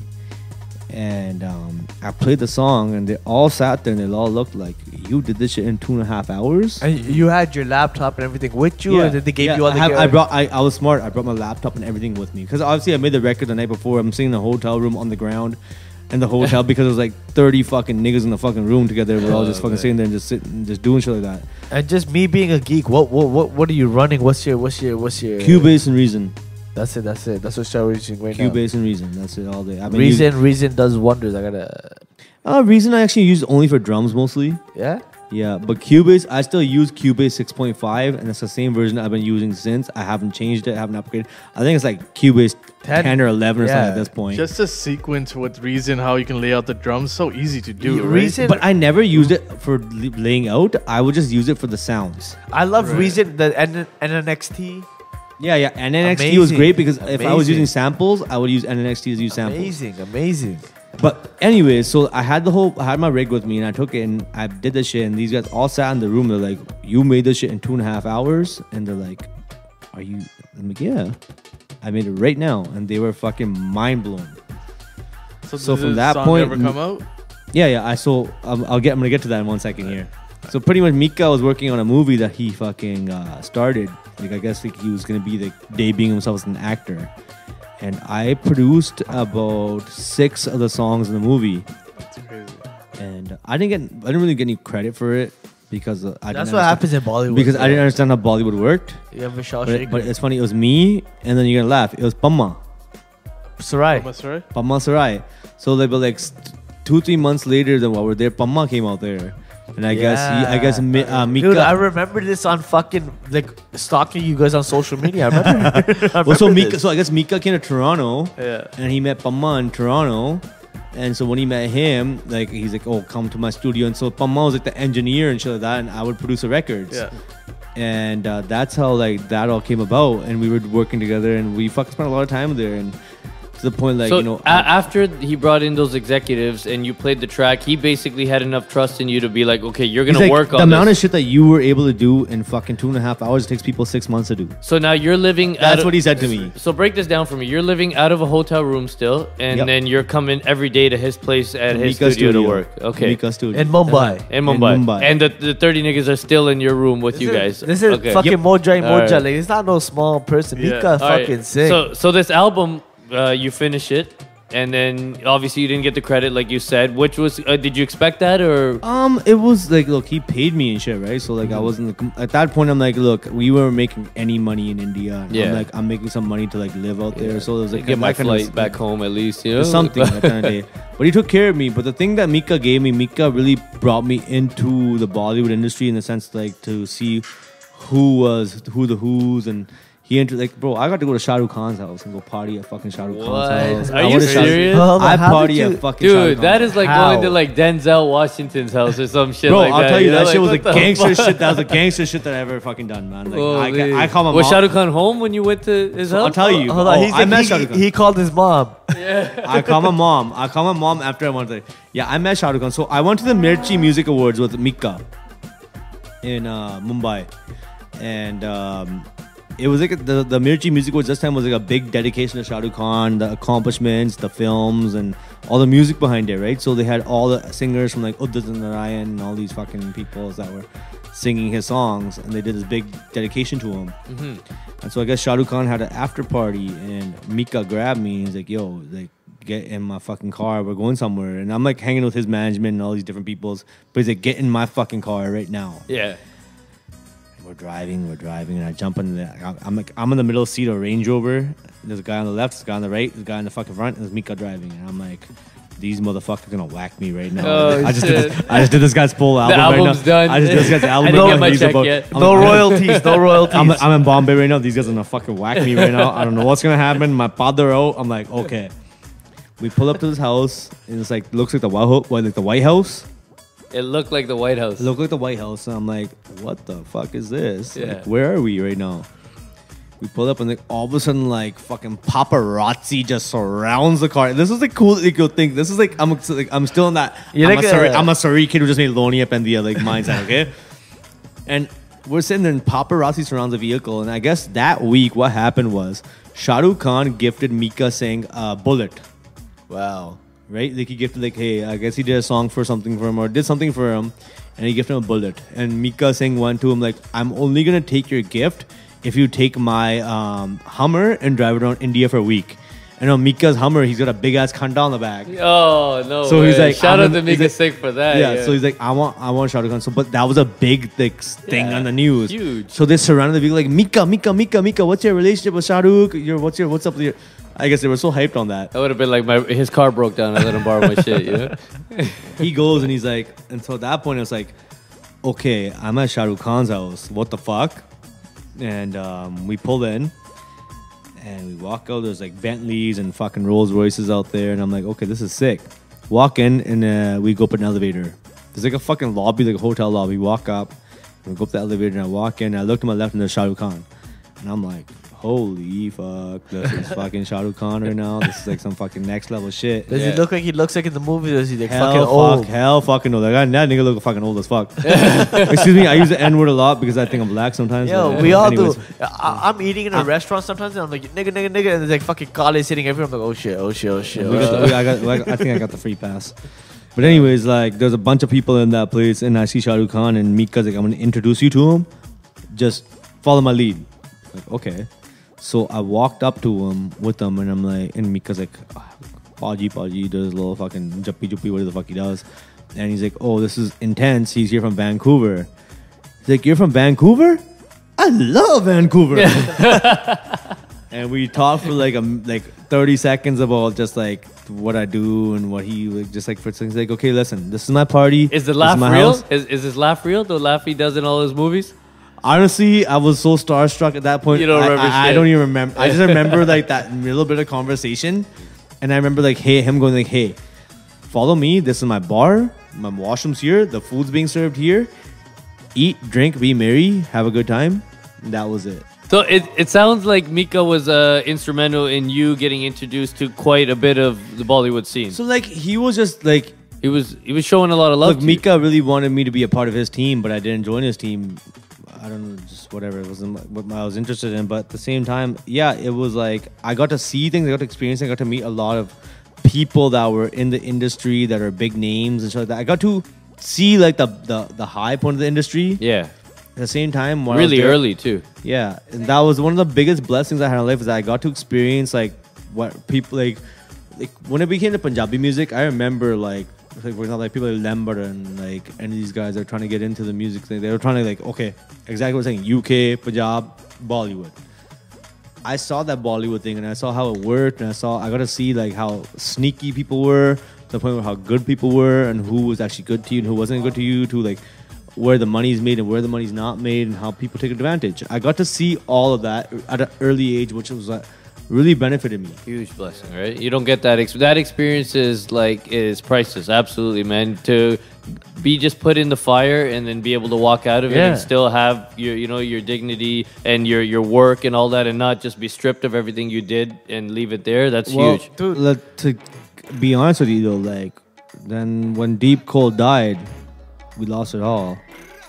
To the point like, so I had Bollywood and I'd done songs with Ikka. I've done all these records, and I've done all this shit, and like, things didn't work out with companies and stuff like that, and all of a sudden I was left to zero again.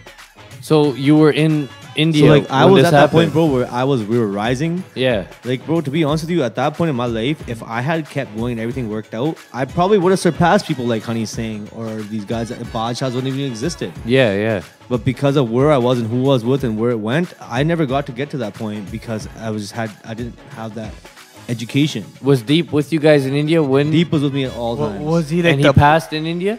Yeah. Wow. Was he like the plug? Like he was the guy with the links? Or He was like, a plug. He why was also he, like, also the foundation to make it that kept everything stable. kept everybody together. Yeah, he kept us stable.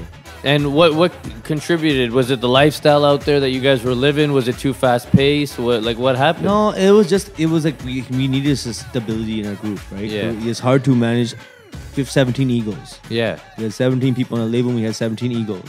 17 people with different mindsets. We had music producers, we had singers, we had rappers. Everybody had their own mindset. And we're all trying to collaborate and work together. And everybody's trying to make it at the same time too. Exactly. And I felt like Deep was the one guy that held it all together because he believed in a bigger vision. And, like we didn't get to actually have that. Like I sometimes think, you know what I mean? If he was still alive, I probably wouldn't be sitting here having this conversation with you right now. Really? Because I'd probably be doing some like $1 million shit. You know what I mean? You know what I mean? Yeah, no, and I can appreciate that. And you know what? That shout out to Deep Cole, rest in peace. I mean, for somebody who gave such influence in a short period of time in your life, like, I mean, to make you think back to, you know what, if he was still here, how far I would have gotten, you know? And yeah, but rest in peace to him, man. Honestly, I've tried to keep his legacy alive, and you know, at the end of the day, whatever he thought I would be, I remember talking to him like when we were like the last few days we was alive, and the shit that we talked about, like what we think about. I'm doing it, man. And whatever he thought I could do, I'm trying to do it, and I've been doing it. So I think like, you almost owe it to him at this point now. I honestly do, bro. Yeah. I owe him a lot, man. Yeah, You know what I mean? absolutely. You know, I owe that whole team IMM. At the end of the day, that was a life experience. You know what? 100%. Everything happens in life. I'm a strong believer of that for a reason. Things, people come into your life. Things happen in your life.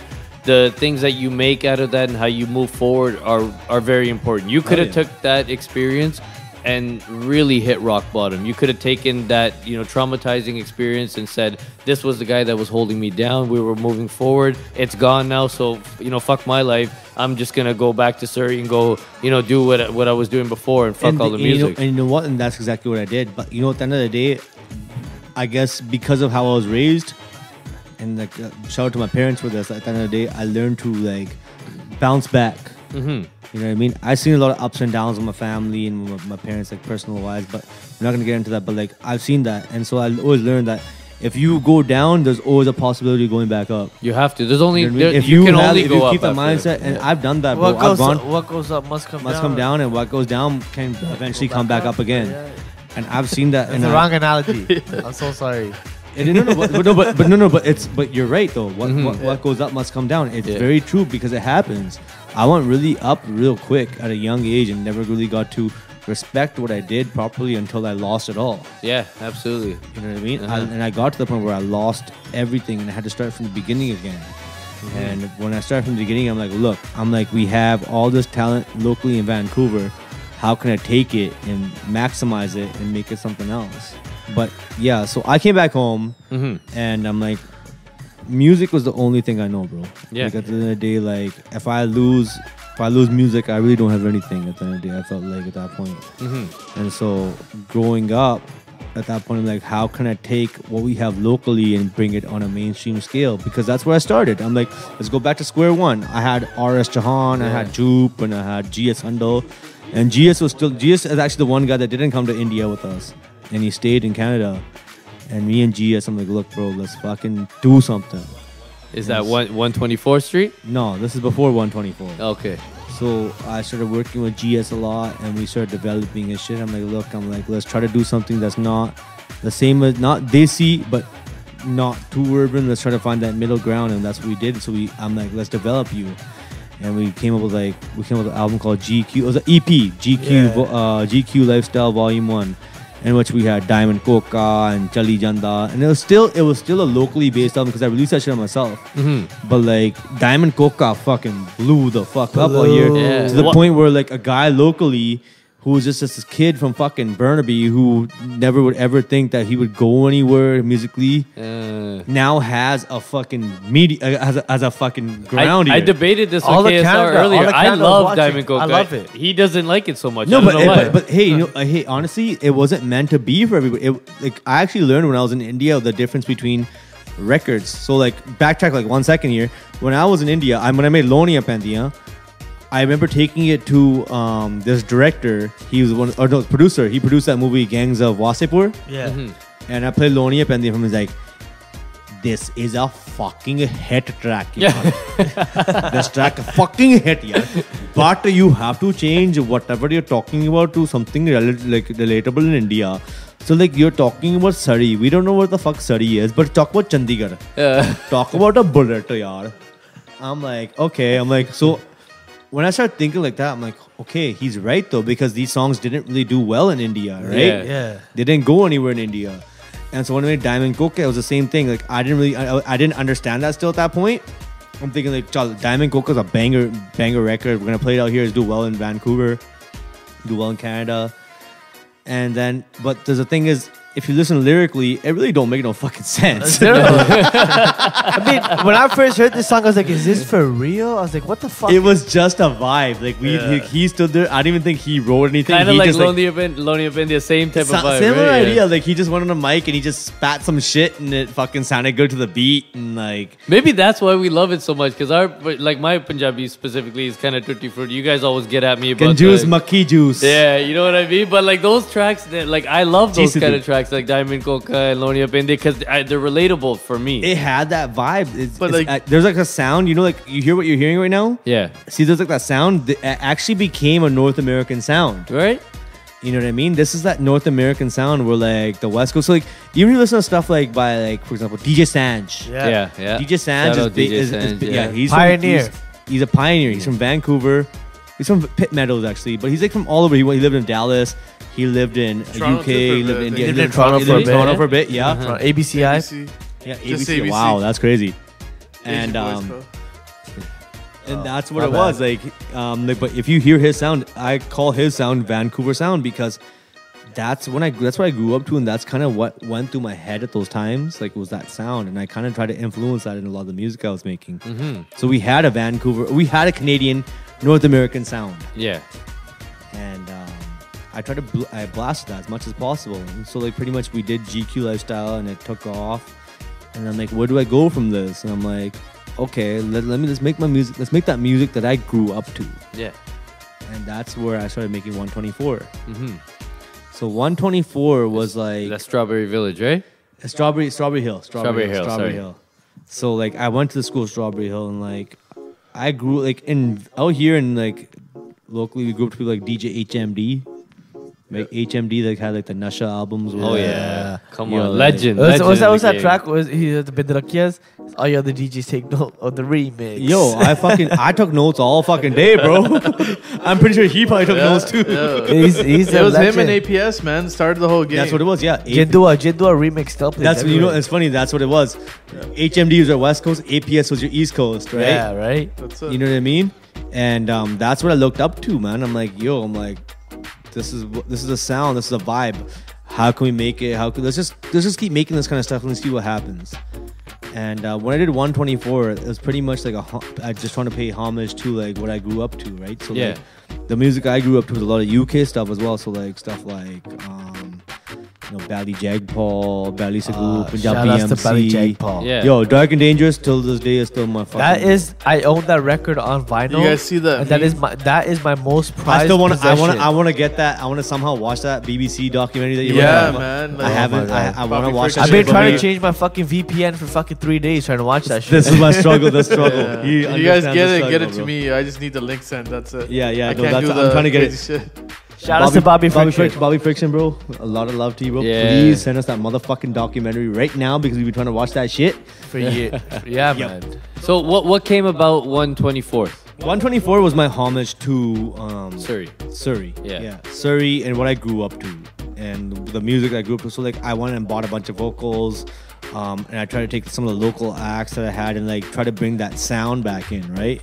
And that's what I did at that point. So like I started working with Jasmine Jasmine Sandlas. Sandlas, right? So that time, like, I heard Jasmine on like Yaar Na Mile and the stuff she done with Bohemia and shit before that. That shit was huge. And so when I was actually signed with Universal at the time, Universal had said to me like, "Hey, we have this girl named Jasmine Sandlas. We want you to work with her." So she was like working with them, and I was working with them. And at that point, I'm like, okay, like I want to work with this girl. I want to work with this girl for like 2 years. Then it didn't work out with that whole deal. Pretty much. Then I hit her up on Instagram, and I'm like, hey, I'm down in the DM. Yeah, straight down to the DM. I hit her up on Instagram. I'm like, hey, I like your shit. This is who I am. This is what we're supposed to do. Yeah. And she remembered that same situation. I guess Universal decided to her like, hey, we're working with this guy Intense. He's doing fucking big things, and he's doing well. He makes good music. We want you guys to work together. So anyways, I told that whole story, and we went and we hooked up, and we did this record called Machas, which was like whatever, like as a more of like an underground track, more of her kind of what she was trying to do. Yeah. I went out to California, I met up with her, and then we started doing music together. And so how does that work? Does Universal fly you out? No, this was like this is on your own tip. This is after Universal. This is just me being like, hey, I'm a fan of her shit. This is what this got to be 2015 at least. But 2015 exactly. Okay. Yeah, this is I met her in about 2015. I met Jasmine at that point, and we were both in that same position in her life. Like after like I had lost all that shit in Bollywood, and she was at that point in her life like she had a Yaar Na Mile, but like it wasn't going anywhere. All our struggles were like relatable. And that's how we really connected. And we kept making music. We kept making music before it started fucking taking off. And she went back to India and started doing her thing in India. And then I started doing my thing over here. And that's when I started working with Guru Randhawa. Yeah. So I met Guru Randhawa, and we did a song like we did Khat. We dropped that. That was a big track. That actually put Guru on the map, I think, right? Guru Randhawa, no. Sood put Guru on the map. Yeah? Yeah, so Khat was like a fucking like that was my favorite Khat Guru actually track. musically made me more prominent all of a sudden in the India industry, because like who the fuck made this shit, because it was so different at that time that nobody ever heard. The composition and the way that it dropped was like it was like a listening to it was like a slow song. Ikka wrote the song. Yeah, Ikka showed me Khat like years ago. So like when I was in India at that time when shit wasn't working out, like it was whatever, like before all there was like that, me and Ikka would be in a hotel room, and he knew Guru Randhawa, and he's like, Guru Randhawa is this fucking phenomenal vocalist, and we gotta work with him, and like the Bollywood shit we're doing, we're gonna put him on there, and we're gonna do this, and we're gonna do that. And we had all these aspirations and dreams, and the shit didn't work out after. But regardless, me and Ikka still work together very closely. He's my fucking brother. I love him. Nice. After I had done Khat with Guru, I'm at the Guru. I'm like, yo, bro. I'm like, the next record we gotta do is gotta be a fucking dance song, right? I'm like, I want to do a banger with you. Yeah. And so he sent me the vocal suit, and did he send it to you with Arjun, or did he send it to no, you no, just no, as no. It was just Tennu suit. And then this is you dealing directly with Guru, not with a big label. No, or me and nothing Guru, like we had a personal relationship. Okay. Like, we were cool, we're friends and shit like that. So like, he sent me the vocals to suit, and I started playing around. I'm like, look, my whole goal at that time was like, how do I make something different? And that's why I did a Cut. I'm like, how do I make suit different? And so I kind of went and I'm like, let's try to make like a dance hall type, like tropical house record. And I did that because nothing like that ever came out in India. So that's what suit was. Yeah. And I took that, I sent it to them, and to be honest, it's funny. They really didn't think it was going to be that big. I didn't think like the whole record company and stuff like that. Like they weren't really believing. There's like a few other records I think they were working on. They're like, they'll be better. And I told Guru, and I just pumped him like, look, bro, like, like you should fucking put that song out. Yeah. And I'll tell you, it'll take off. And if it don't take off, I quit. I swear I said those words. Really? And so he's like, look, let's improve it. So let's throw Arjun on it. Let's make it like a little bit more of like international. Whose idea? Your idea? Guru's idea was put Arjun on it. Yeah, because I didn't know Arjun. Shout out to Arjun. He was in Toronto just recently as well. Yeah. But I think that's what literally made the fucking song. The whatever you want. It added so much flavor to it, bro. That song isn't Guru Randhawa featuring Arjun or Intense featuring Guru Randhawa or Guru Randhawa featuring Intense. It's collaboration. And it's us three. Yeah. And fuck, who would have thought that this song would have been the level that it went to? Yeah. It pretty much took Guru Randhawa's career from being just a local Punjabi artist to the point where he's fucking a he's a worldwide sensation now. Absolutely. You know what I mean? What was it, like a couple 100 million views on that? Some shit like that. 300, I think. It's about I don't know. charting. We don't get into it. There's probably about 50 million fake views, Pat Daria. Shout out Pav Dar. He's in Toronto as well with JJ. He's the reason J Static actually couldn't be here. They're shooting a video back home. Shout out to Pav, man. Good people. Yeah, man. good people. Awesome dude. Awesome. No, he got a lot of backlash because of that episode, but yeah, he's no, you know what though? If it wasn't for that episode though, it wouldn't like. It wouldn't be talked about. It opened a lot of people. 240 on the thumbnail, 238 on the number. You mentioned something right now? about Suit and high rated Gabru similarities. Suit. I know Intense doesn't want to get into this because there's a lot of political correctness that happens into it. But you know what? Okay. This is one of those shows that we have to talk about. We say the these kind of motherfucking things. facts. That's No, what we do. Honestly, we're not hating on anybody. No. We're not putting anybody down either. But what we're going to talk about is facts. Yeah. We're going to talk about Suit came out about a year before High Rated. Am I wrong or right? About 6 months, give or take. At least a year. At least a year, right? Mm-hmm. So Suit's an amazing track. Intense. You did a great job production wise, and they did a great job. Fucking composition, all that kind of shit.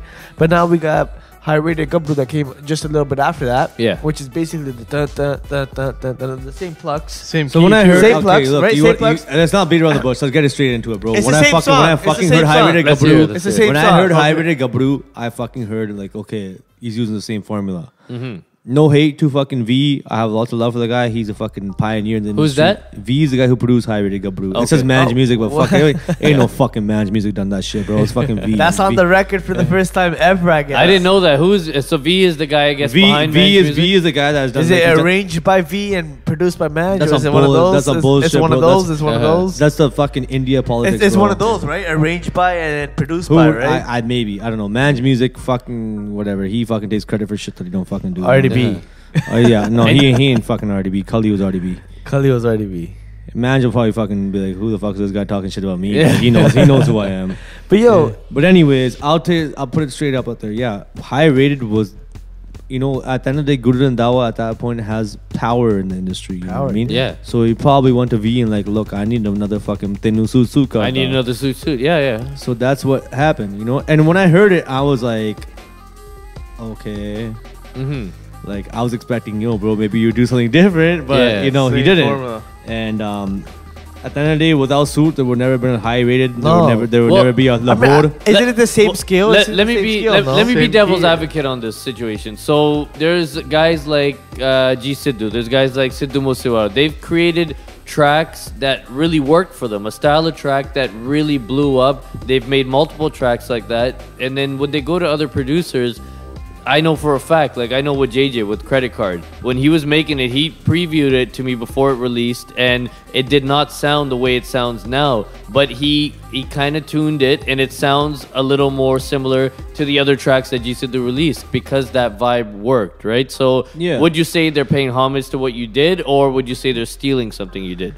I think they're just looking at what works, and if it ain't broke, don't try to fix it. Don't you fix it, right? Like, Right, and so I that's- feel that same thing about high rated Gabru Look, was a India. good track. Look, India. Let's is, give it that's- props, I'll right? tell you something. India market is that's what India market is at the end of the day, whether they like it or not. When I came in and brought Suit in, every fucking Tom, Dick, and Harry that would come to me after that, like, Sanu suit chaida. Yeah. Like, we need a Tenu suit karda. We want Tenu. Till this day, I still get fucking artists coming to me like, we need Tenu suit karda. Like, Yeah. to the point where like guys will be writing songs on top of the Tenu suit beat. Oh my god. So like that's pretty much what it is, and that's all India was at some point when I was doing music, and it got really frustrating because it's like, my musical talents are just not Tenu suit karda. I did Tenu suit karda because it was fit for that beat, Yeah. or fit for that song, and that's why I made that beat.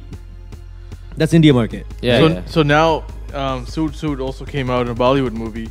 Yeah. And I'm looking at the credits for that. It says original production by or original music by you. Yeah. What was changed? Like really is what? I think they had like a clap or something. So like it's like a some shit like it's stupid. So do you get royalties on that or no? Because Look, they the changed Suit, there was whatever royalties are gonna Suit, I still get regardless of whatever it is at the end of the day, it's original music. But yeah, that shit was fucking whack. Okay. They Yeah. did that Bollywood shit, bro. They put the other fucking guy on there, Rajat or whatever his name is, man. Mhm. I got no beef with nobody. I got no problem. Yo, bro, I'm supportive of every fucking person out there as long as they don't do me wrong. Yeah. I have nothing against this Rajat guy, whoever he is, and I have nothing against Guru Randhawa or whoever it is. But or for him, but bro, India market is India market. A lot of these guys, they think they fucking know everything, but they don't know shit. And bro, at the end of the day, when you bring something new to the table, everybody want to try to do what you're doing, but you can't do it unless you're the person that fucking pioneered it. So how did Jasmine, Gary, and Intense get into a room together, and how did the greatness that came out of that come together? So before all that happened, let me get to straight like this. So me and Jasmine worked together, right? Me and her did a lot of music together, and then she moved to Bombay to go and pursue her Bollywood music career and try to go and take things to the next level for herself. And what she was doing tons of stuff in Bollywood, and she did a bunch of records out there. And anything that we'd recognize?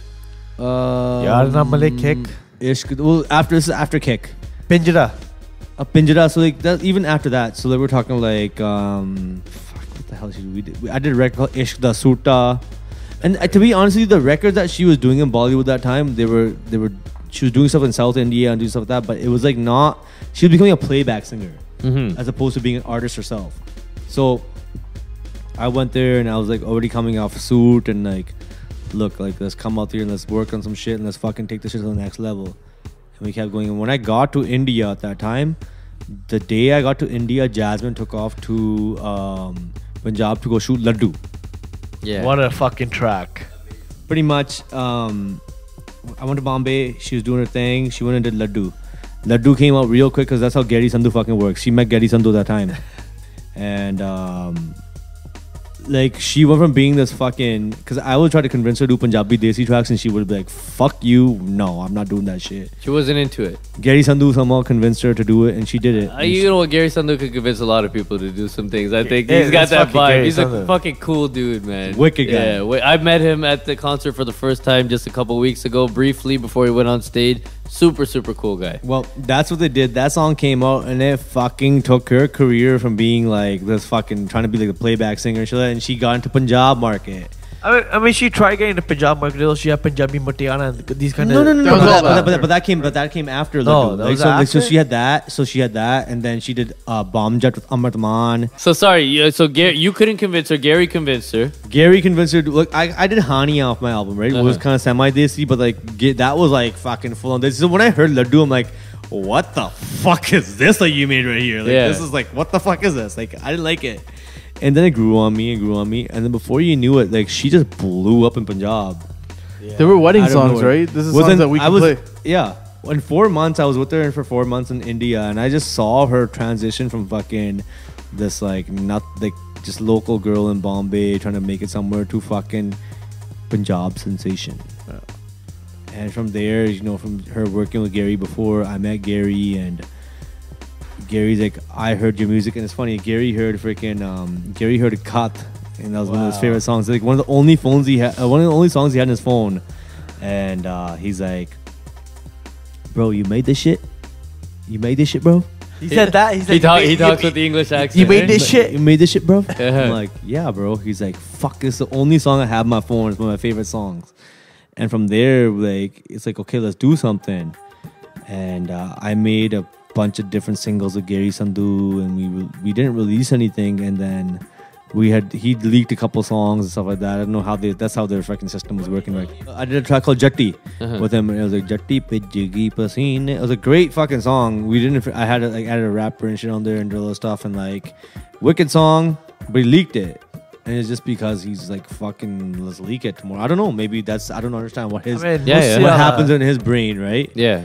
And that's kind of, I don't know. What's the advantage? But because he did it, it went in, and I started learning like some of these guys leak their songs just because for a reason. I mean, right? we live in a culture people of hear them, they like leaking. them. They want to see if it works or not, right? What were you saying, Em? I said we live in a culture of where Desi artists are leaking their songs. What's the benefit of an artist or producer leaking I their feel like song? this is what happens. You know, Gangland came out, right? Yeah. I'm not putting anybody on the spot because you can't take my word for it. Mankir leaks all his music. Mankir leaks all his music. This is me being a conspiracy theorist. This is me being a conspiracy theorist, right? But what I'm trying Shout out to say Mankir it's controversy. Gangland came out and they tested the waters. They go, is it gonna bang? Is it not gonna bang? What's gonna happen with this song, right? And it fucking took off like wildfire. And then all of a sudden you see Munkit like dropping promos, like Gangland's coming out, this is coming out, right? You got Sidhu Moosewala. He told me like, "Bhai, adhe gaane to sade leak kiya," right? Well, I remember We when just did the show when he did Yeah. that leak for Gangland, he was calling Jasmine to actually feature on it. Oh yeah. So, yeah, he asked Jasmine to feature on Gangland at that time. We're Munkit, right? Yeah. I mean, like that's the day and age we live in. You're gonna test the waters. You're not gonna put fucking $20,000 into a fucking song that's not gonna go anywhere. And and you're exactly right, bro. So the problem is that like when I was doing all the music I was doing, especially when I did, like, for example, the Jetty song I did with Gary, the music was so different that they didn't know, like, will this take off or will it just flop? So they take it to that point where, like, we don't know what's gonna happen. We don't know if this is gonna take. So they just leak it probably for the sense to see if it will actually do something, right? Yeah. But then who gets screwed at that point? Who's not making the money that they were supposed to make? At that point, bro, like, look, man, I didn't get into music for money. Well, I mean, I can understand that, but at the same time, you're the guy who's in the studio. You're working on the music. You're the guy, to spend all that time. The vocalist or the singer, he comes in, he does his part, and then he leaves. You're the guy sitting there tuning the track, spending all those hours. You're getting paid regardless. I got paid, yeah. It's not like I didn't get paid. So I it still didn't got really paid. affect you if it got leaked or not. It's Right? Gary's song. If he wants to do it, that's his He's paid thing, for right? it. It's his track. Yeah. Does the label get screwed at this No, point? but I think, at no, this Gary's point- Solid. independent. Okay. Gary runs his own company. Uh-huh. At this Right? point, So he didn't give a fuck. So it makes no difference if he leaks it or releases You're it. at this point, it's like, why would you Gas is put still this much coming into money? him. You've already put this much money into the product. It's like, you know what? Do I put another 10, 15 G's to the video, or do I just let it go out there? So do you and leak somebody it? listens to it? Are you leaking it with the intent of saying that, the song got slipped out and I didn't mean to release it, so let's just test it out and see how it does? For example, that song specifically was just like, hey, I fucking leaked it. So, but like a lot of guys will say that they leaked something, but they didn't leak. They actually did leak it. Yeah. There's some politics there behind it. Right? Okay. But like, you were talking about Sidhu Moosewala right now. Like, I don't think Sidhu leaks his own songs very much. And the reason why I'm saying, because I kind of figured out how they got leaked, but I can't really talk about it and like shit like that. But Okay, hold on. because the reason why I'll tell you why I know Sidhu ain't a fucking idiot at the end of the day, and if he is, like, then he's an idiot. But if he leaked himself, but because the songs are unfinished, you know what I mean? There's like stuff. Well, one of his unfinished songs became the song that really put him on, right? And he talks about that in your famous video, right? Yeah. Yeah. Which was a G-Wagon? No, not No. G-Wagon. What was that first one that he did with... what was it? I don't even know. What The first track that he released and it was unfinished. Lifestyle. Oh, sorry, Lifestyle. Yeah, Lifestyle. That was the track that really put him Yeah, on. And bro, that was an fucking- unfinished track that Dog, got released. That guy's right? a fucking most gangsterous writer. Okay, hold on. I had an Gangster, introduction best to him, writer. so let's talk about him. He is the legend.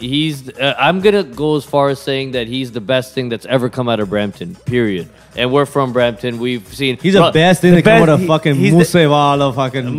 He's the- Hey. as my boy Sonny Malton would say, he's the best Indian thing since the samosa. There you go. There you go. Shout out to Moose. Can we give a round of applause for Moosewala? Come on, man. And Shout my out boy to Sonny that guy, Malton. man. Absolutely. All right, so let's talk about Moosewala. And I know one thing about you, and Jay Static mentioned this as well, that you pride yourself on track selection. The tracks that you decide to put out, Yeah, bro. you pick for a specific reason. Singers will come to me with shit, and I'm just like, they can be fucking. They got 1 million followers on Instagram, 2 million followers on Instagram, but if they have a whack ass song, I'm like, fuck, your song's whack. So tell me about how you get in with Moosewala when he's done hundreds of millions of views with this gangster vibe with Big Bird. Shout out Big Bird. He just got married last week as well. Yeah. So you got Moosewala in your studio now. You know what works for him. You know his vibe. So Moosewala, what happened with Moose? Fuck, it's so funny he's called the Moose. The Moose. The moose. Yeah. Moosewala, so pretty much he hit me up because he wanted to do All About You, right? So I guess he had done the record before. It was his idea. Yeah, he hit up. I guess Bird had done it initially, but Bird's like style is a little bit more like fucking gangster trappy, fucking French like, Montana shit. Yeah. And so I guess somebody told him like, hey, yo, hit up Intense. Like this guy's like a wicked producer, one of the mutual friends that we have, and he came by and that was it. It clicked. You played the beat for him. He liked it. I didn't even play it. We made it together. I'm like, because he was a part of the whole process. So pretty much, bro. I'm not really a beat maker that much. Yeah. I like to design a track with the artist that's with me at the same time. So when they're there in the studio, I don't want them to sit there and be like, I don't like. If they don't like something, I don't want them going to me like fucking a week later and be like, "Pa, we don't like this." So you work directly with them and you create the track. So while I made they're the beat there. in front of them. I made everything. We put it together and what you hear right now is what came out. Nice. And it worked. You guys released it, I think, on Valentine's Day for that whole Valentine's vibe. Within like a week and a half, the song was done, the video was done, and the track came out. And at that point, then me and Sidhu were like, yo, this is working. Let's fucking keep making records. All right, Intense. That takes me to one of the last points I got to speak to you about. So I want to talk about the state of Punjabi music in general right now. I compare Punjabi music to 90s hip-hop. The state of music right now, I'd say that us in Toronto, we kind of replicate the New York vibe. You know, we've birthed some of the pioneers for this new wave, like the Sidhus, like the Deep Jandus and all them. I feel like you guys here on the West Coast have really held it down to kind of create your own sound, like LA did in the 90s. 80s. 80s, 90s as well. 90s, yes. You know, a Raider fan, you know, that takes us back to what you mentioned earlier. What that, you know, type of competitive spirit and with everybody coming up with this new music and different sounds, you got rivalries as well, right? They come up naturally. So, you know, we're amongst one right now where we got guys like Karnajla and the guy we were just speaking about, Sidhu. Yeah. They're taking shots at each other in tracks. And some people, it might go over their head. They might not hear it. We understand it because we're in the music industry, so we know what's going on.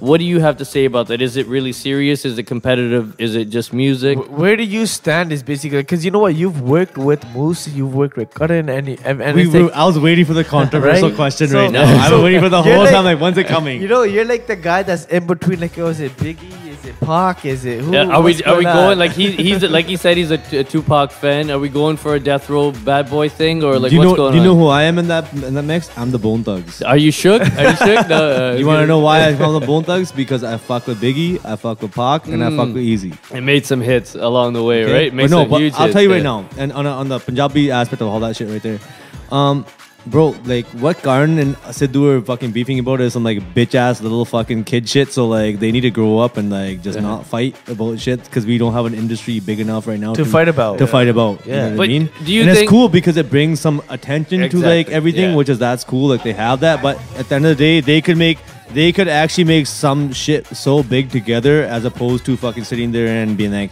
oh, he fucking told me my fucking line in my song tags. One thing we skipped was you actually worked with Diljit Dosanjh. Yeah, Diljit's my homie. I love Diljit. This thing is so stylish. You made that track. Okay. I'll tell you how this went about.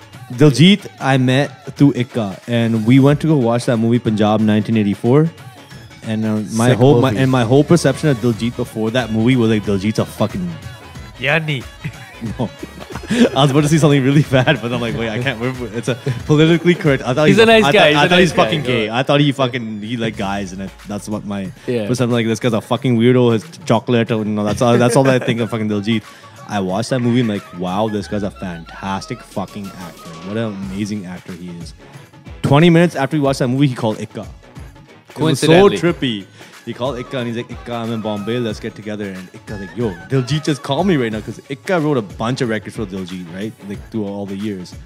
And we met him at a hotel there and we played a few records for him and a few beats. And he's like, you got sweet beats. He's like, you got a studio.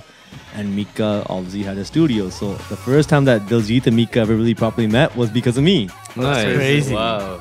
So I took Diljit to the studio. We made like 5 records. I did Sing It So Stylish, and then I did a track called... There's a story behind Sing It So Stylish. I heard it where basically you played some chords for him. That track was supposed to be done by Shinda Shinda.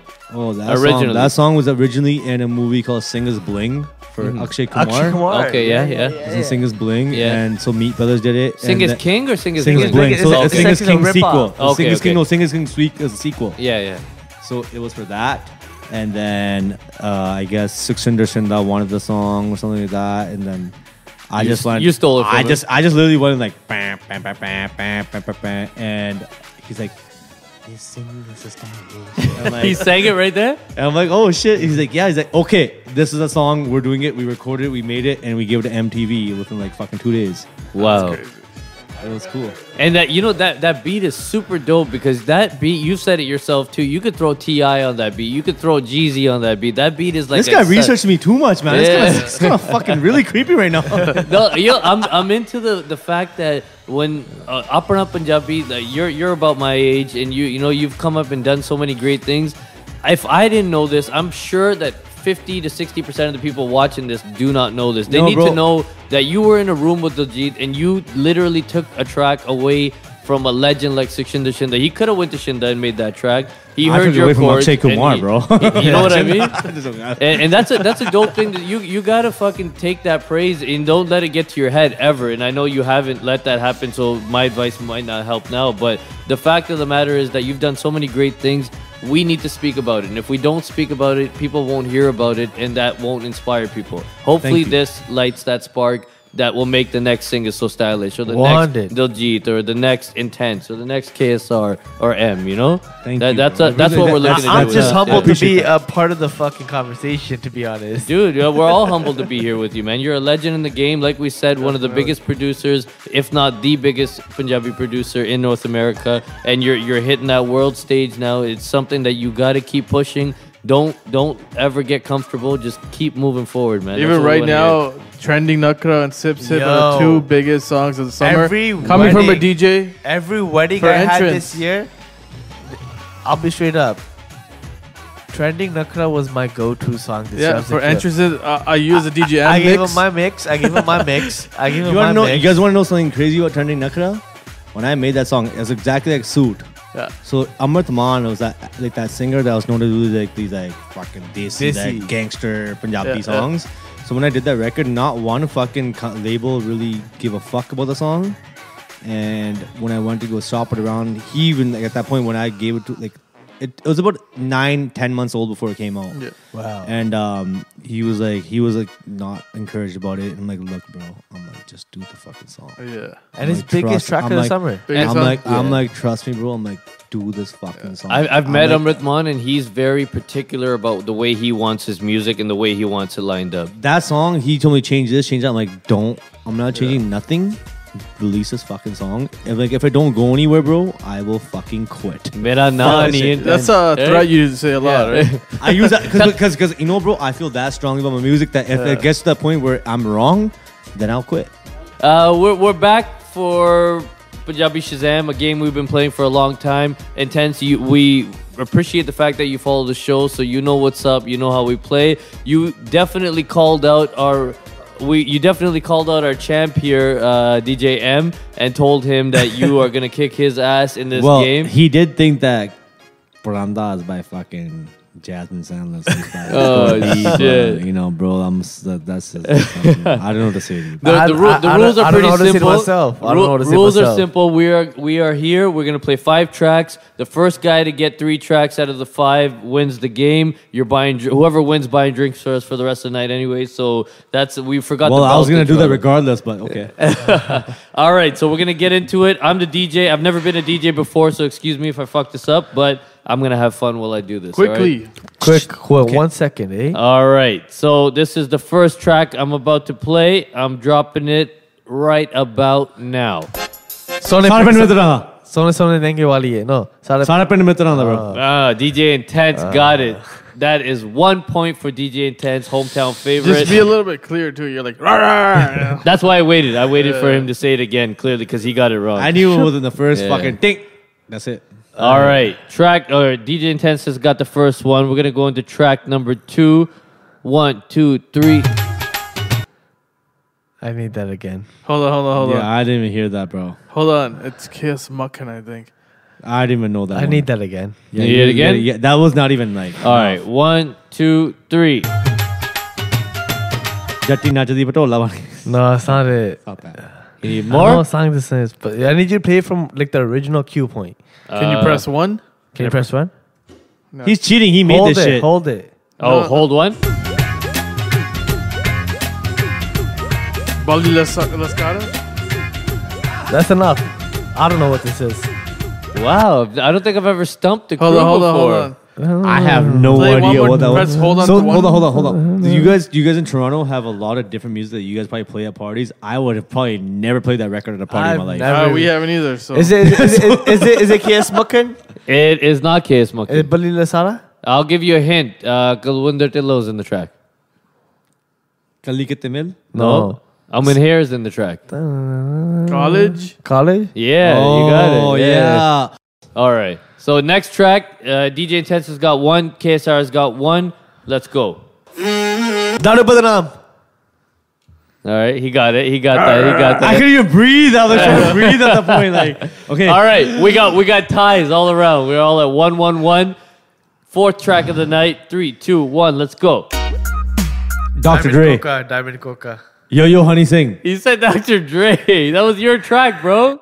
Intense, thank you for coming out. Honestly, it was, even though it was 3 hours long, it still wasn't enough time to go through what we wanted to get through. We'll be back for season 3. Let's do Toronto next time. Are you down with that? Hell yeah. All right, so we're going to make it happen in Toronto. Right. Again, KSR, thank you for flying out. I know you're here for work as well, but you made time to come here and make this happen with us today. Thank you for having me on your show. Oh, no, it's our show. Sorry.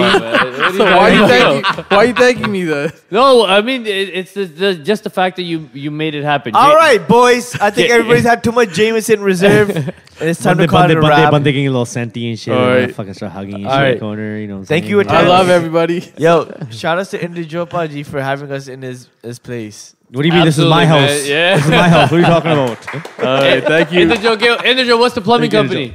What's it called?